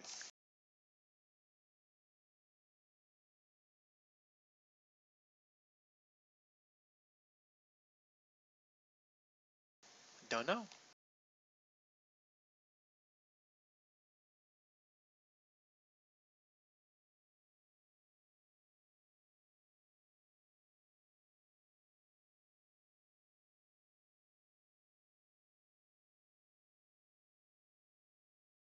Okay. You,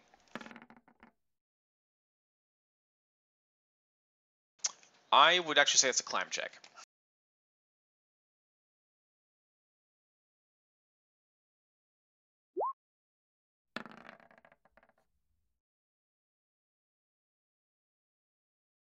Jeez.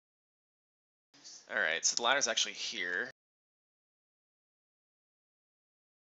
Is anyone going to join him in the room, or are you going to stay outside?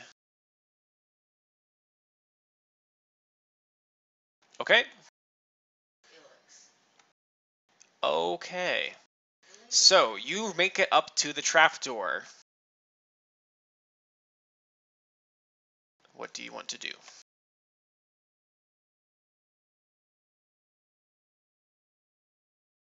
I need a strength check to open the door because it is very heavy.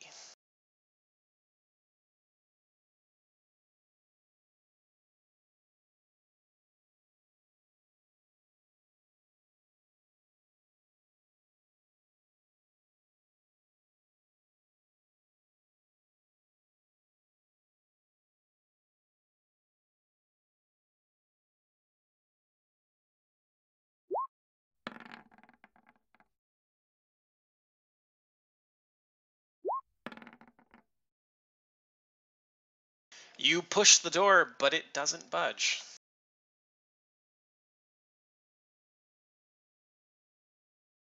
You can try again if you'd like.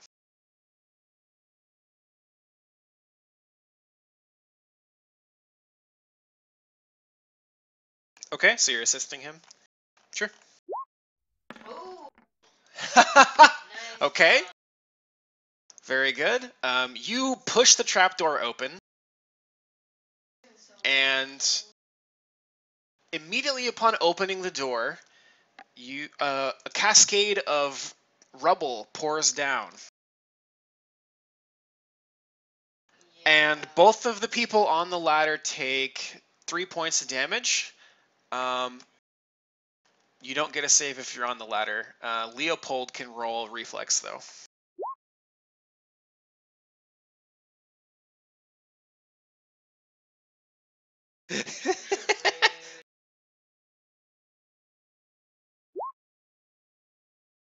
Okay, Leopold, you take 1.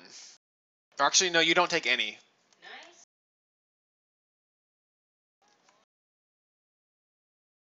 Yep. Yep, 3 damage. And I need you all to roll initiative.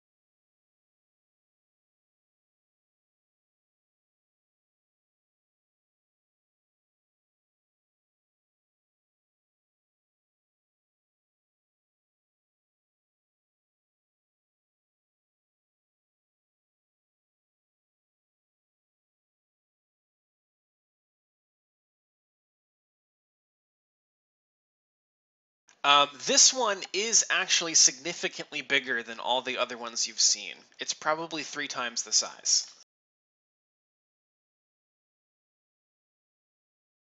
It is actually, yes, it is above you on the ladder.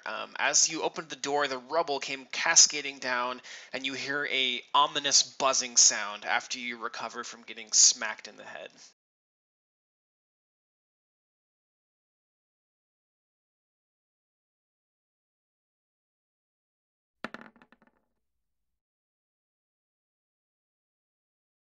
You can only hear the one set of, well, the one, like, quad of wings, I guess.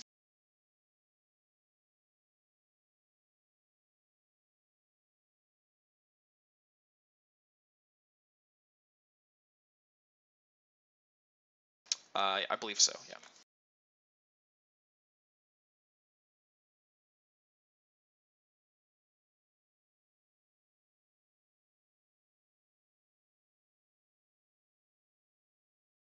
So you know that this one is different enough that you might want to roll Dungeoneering.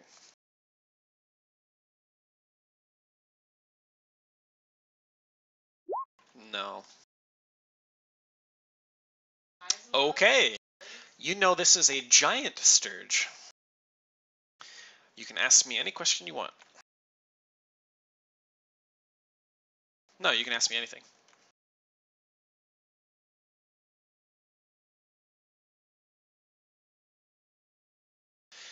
Unlike its smaller brethren, the giant sturge is capable of actually biting its enemies. And when it bites, it will grab you with its legs. Upon grabbing you, it will drain your blood, dealing 1 point of con damage.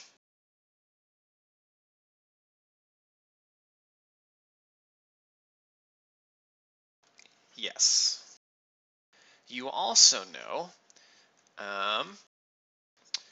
if the sturge hears any form of music, such as that created by certain bardic performances or the perform skill check, it ceases its attack and swoops down to land next to the musician. As long as the bard performance continues, or as long as the musician can continue to make a DC 15 perform check, or as long as no one else attacks it, the giant sturge remains docile.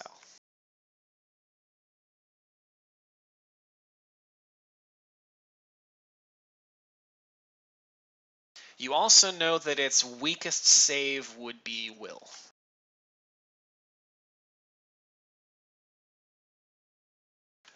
It would be any form of music, or as long as you can make a perform check of DC 15. Correct.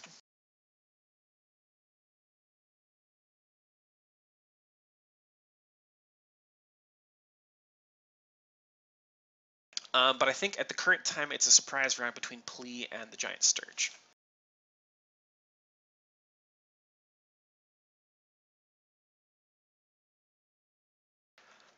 Yes.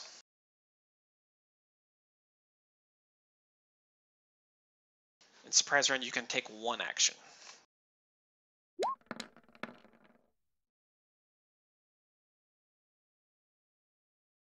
That's pretty solid.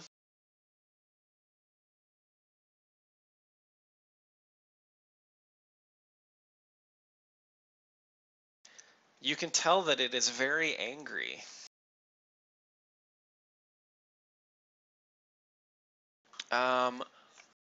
What is your AC? That's right. Okay, so he will hit you. 4. 2 points of damage, and he will grab you.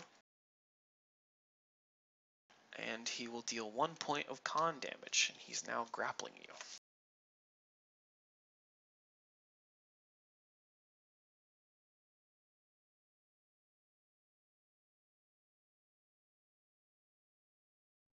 Yeah, it's grappling him. It's on his arm. Like, this one isn't cat-sized, it's bigger. Yeah, it's like wolf-sized.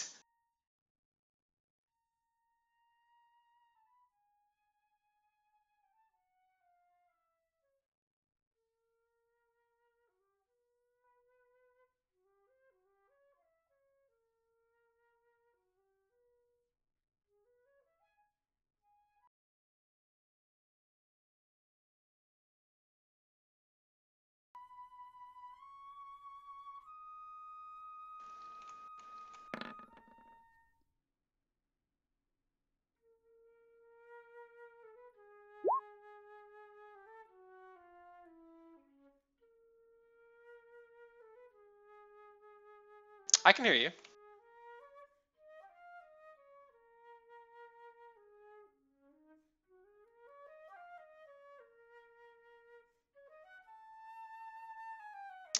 Yep, it is your turn again.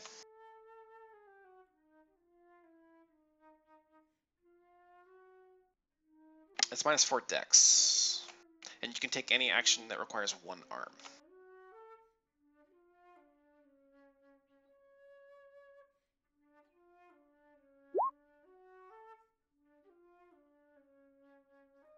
Oh shit. Maybe you can't do anything. I think if you're grappled, then you're spending your action to hold on to the ladder, aren't you? Yeah, but that means you can't attack.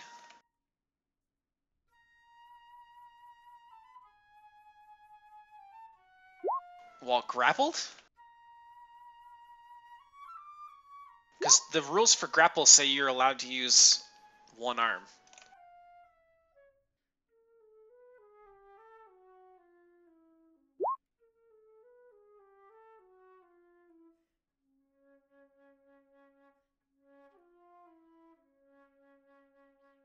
Oh. Yeah, you could do that too.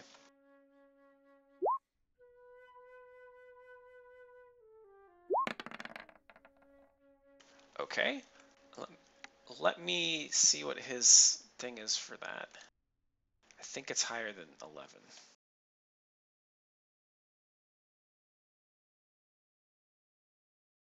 Let's see. Escape artist, you'd be rolling against his CMD. Yeah. You unfortunately do not break free of its grasp. Synesis.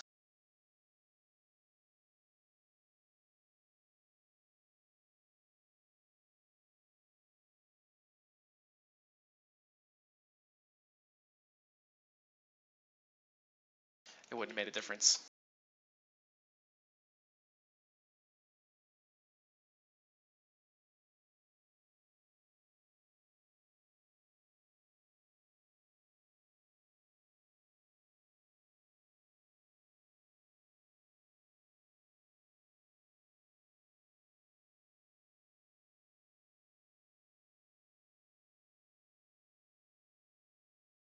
What are you checking for?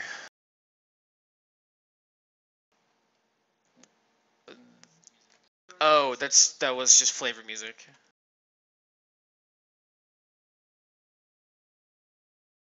That's a fair question. It's a fair question.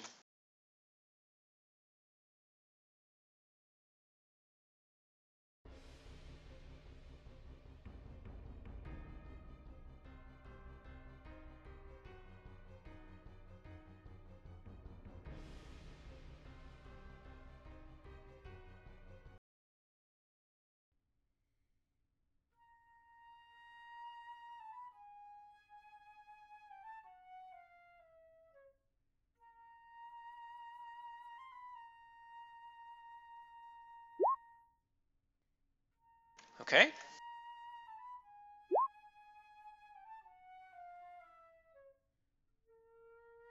Okay. You can tell that it's definitely hurting. But unfortunately, he's not happy. I'll tell you that.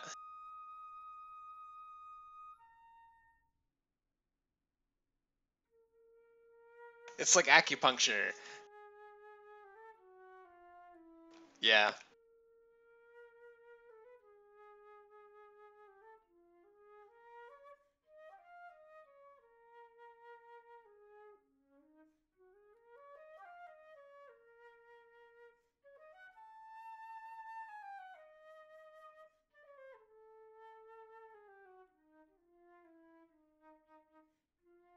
I think he has to roll to maintain the grapple. Or he could let go of you. He could let go of you as a free action and attack you again.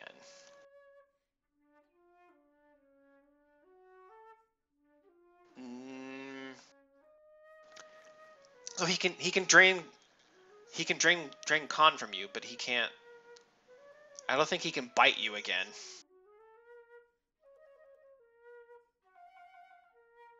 Yeah. So I think that you just um, he'll re-roll his grapple here. Yep, that'll hold. You take one more con damage. That's his turn.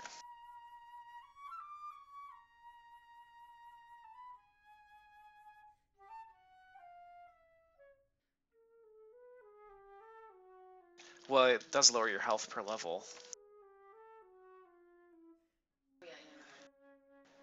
Yeah.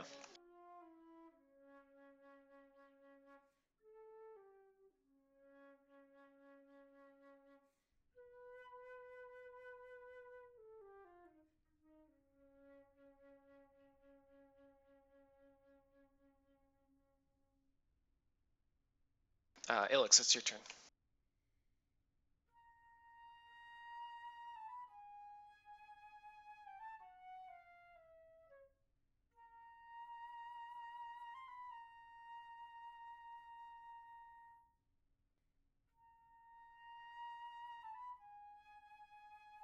Yeah. Nope. And actually, it takes a -4 to Dex because it's grappling.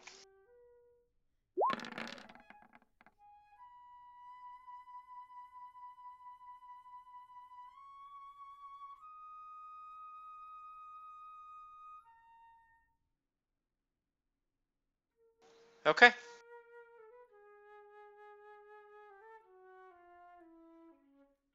It's 2 damage.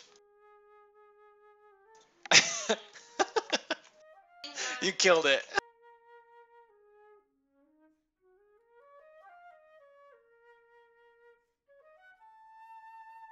And it just like it falls limp against Plea's body and just starts sliding.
Oh, okay.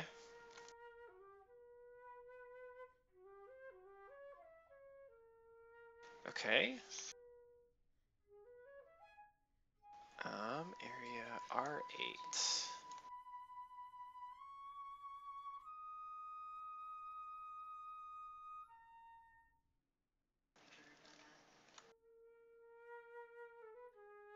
Um.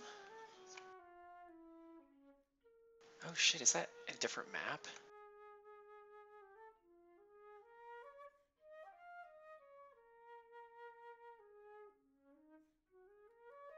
Oh wow, it is. Okay. Um, then I will move Plea to that location.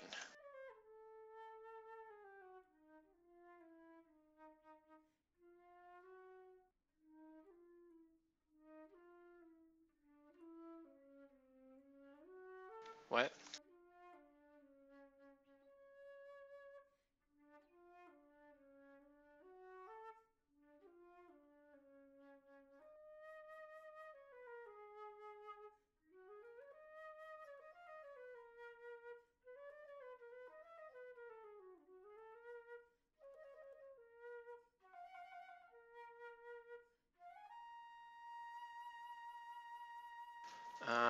Hold on. I'm having a little trouble making this work the way it's supposed to.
Oh.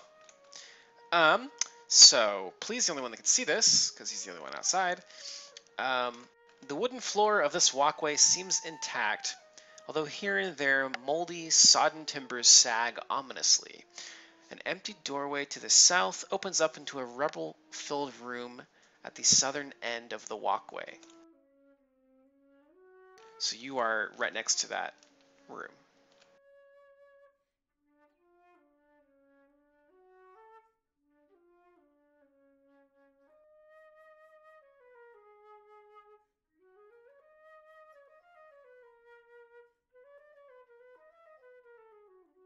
Actually, you came out of the trapdoor, which is like roughly here. Oh, actually, no. You popped up in the rubber inside the rubble-filled room.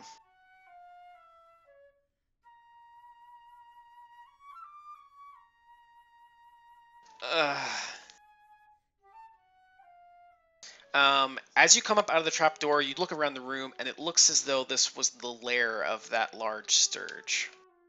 Then there's also the walkway that goes out, but it doesn't really lead anywhere. It's 20 feet off the ground.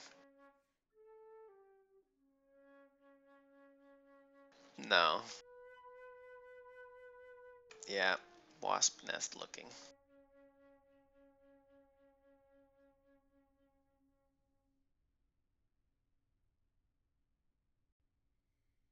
Okay.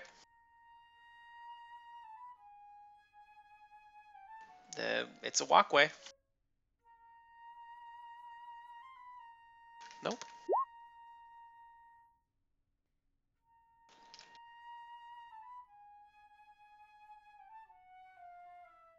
Okay.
Okay.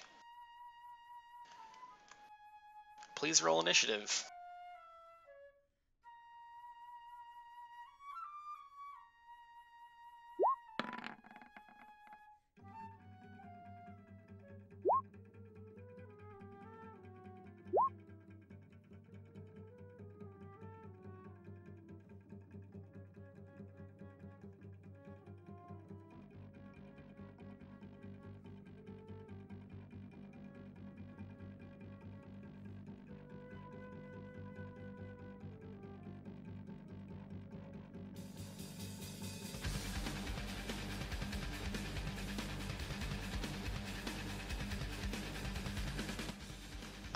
Yeah, you guys may have wandered into something a little big. Um, so,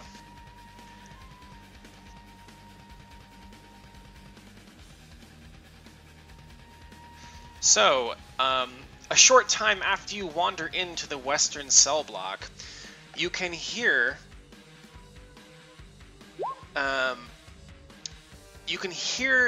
the mournful dirge being played upon. Which you can safely assume means the piper is nearby.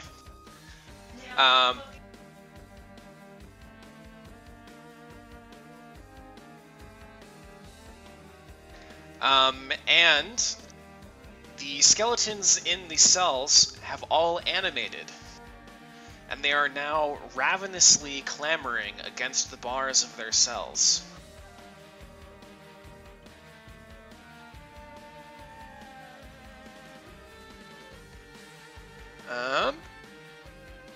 I need to add a turn for the skellies. I need to roll for them. Oh shit.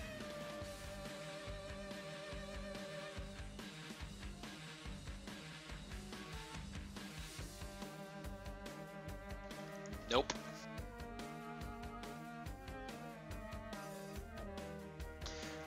Well, okay, so they are affected by piercing, but what it is it's they have damage reduction from everything that isn't a certain type.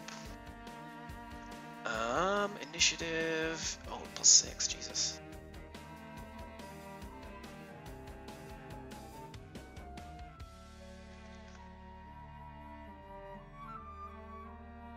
Nope, that's a human skeleton.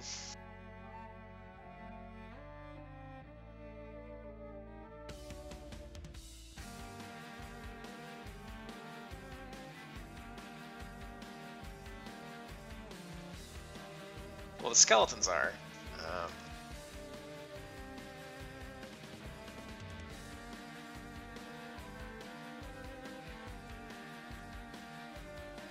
Let's see if you can actually see where he is.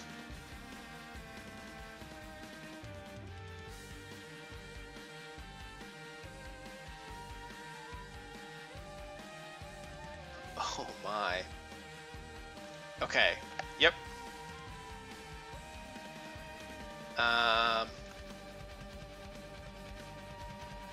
Okay, so you just do not see him.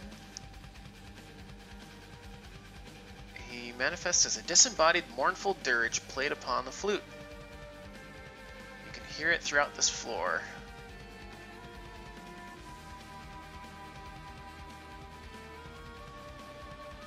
Yeah, buddy. I am too. Okay, so I do need to put a turn on there, but he...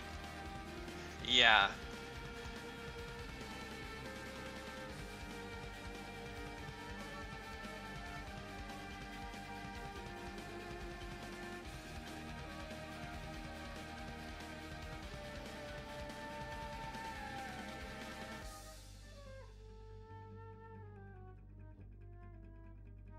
Yeah.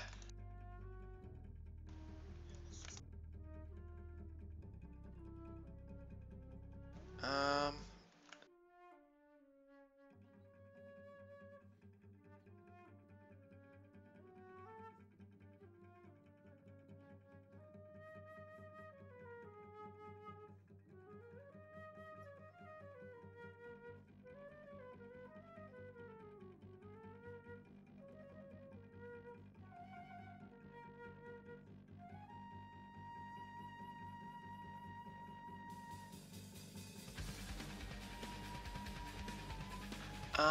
where the hell...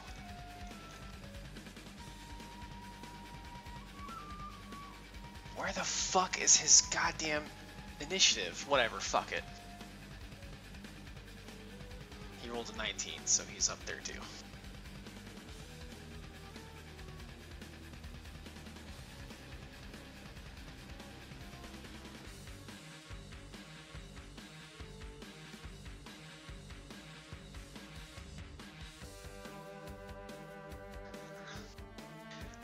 I think Leopold gets to go first.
That is 450 experience apiece.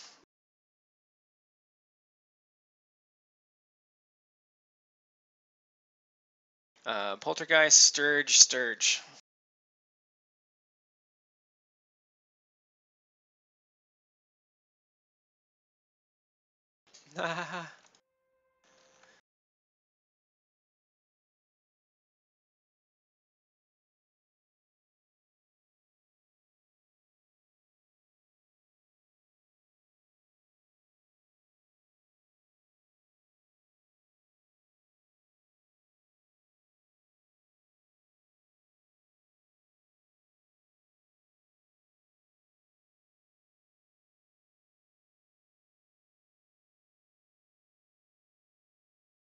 No, medium progression.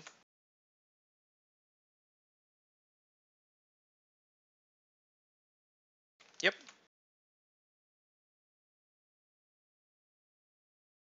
And now you're at. Yep.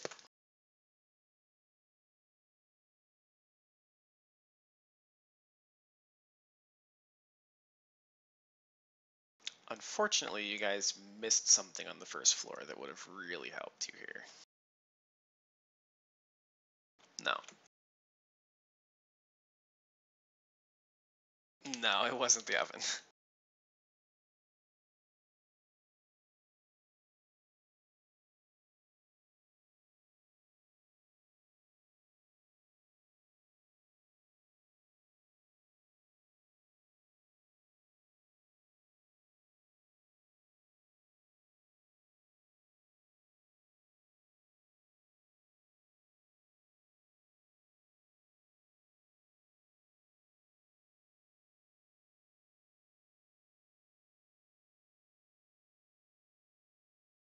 It's true.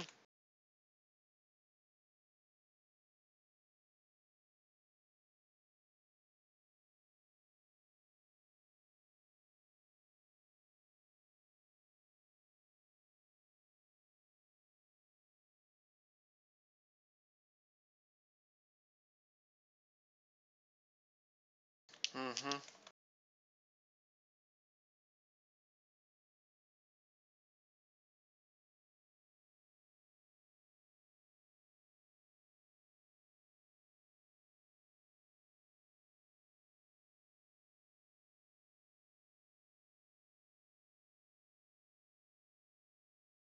Yes, you can.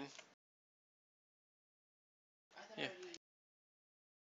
You can use it for as many spells as you have prepared. It just uses the spell and you lose whatever you had prepared.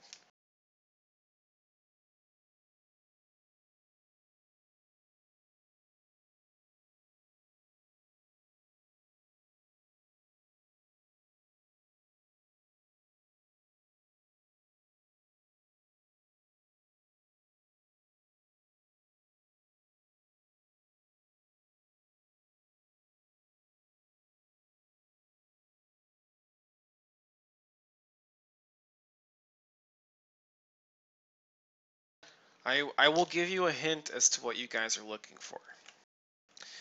What do they always do to prisoners when they check them in?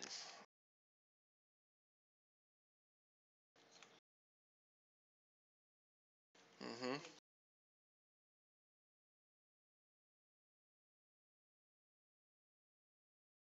No.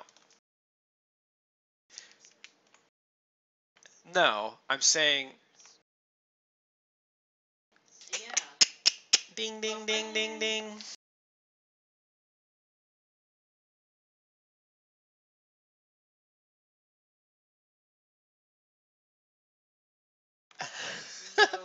I guess you'll find out. No, don't give the piper his flute. That's a bad plan. He's an evil spirit. You're not gonna make him happy. There's no Sturges though. You killed them all. Which actually helped you because had you not went into that room first and wandered into the cell block, then the Sturges joined the fight along with the skeletons. I don't think the giant sturge does. The giant sturge only triggers if you open the trapdoor because it's hanging out on the roof. Yeah.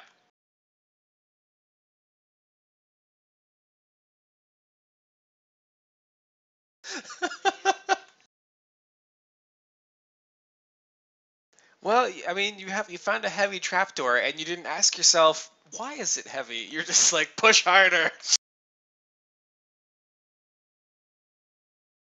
Oh, for sure. It's great. You guys see a ladder and you're like, let's climb it. You see a staircase, you're like, let's go up it.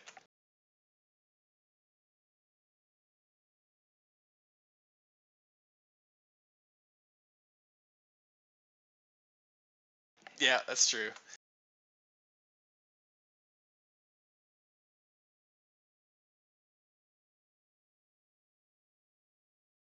Yeah.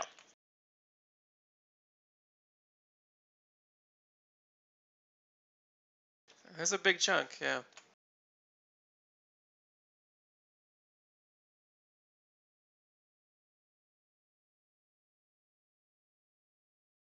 Yep.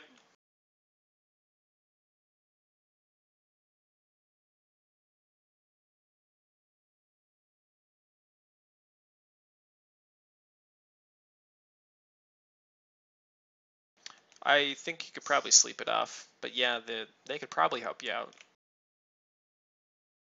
But I mean, you're gonna sleep off one. No, you're down 3. You're gonna sleep off 1 tonight, which put you at -2. Which I don't know if you'll have to check if Xenesis has the ability to increase that with her heal check, because I know she can change how much health you gain from sleeping.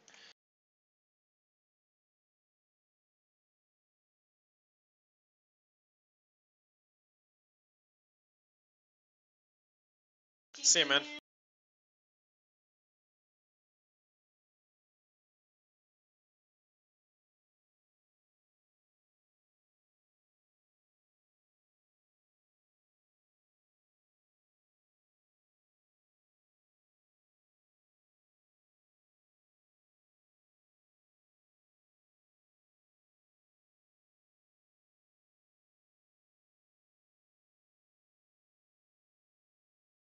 Yep.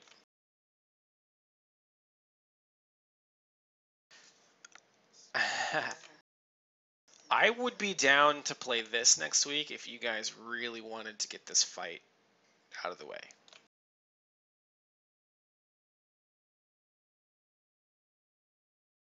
Yeah, I agree with that.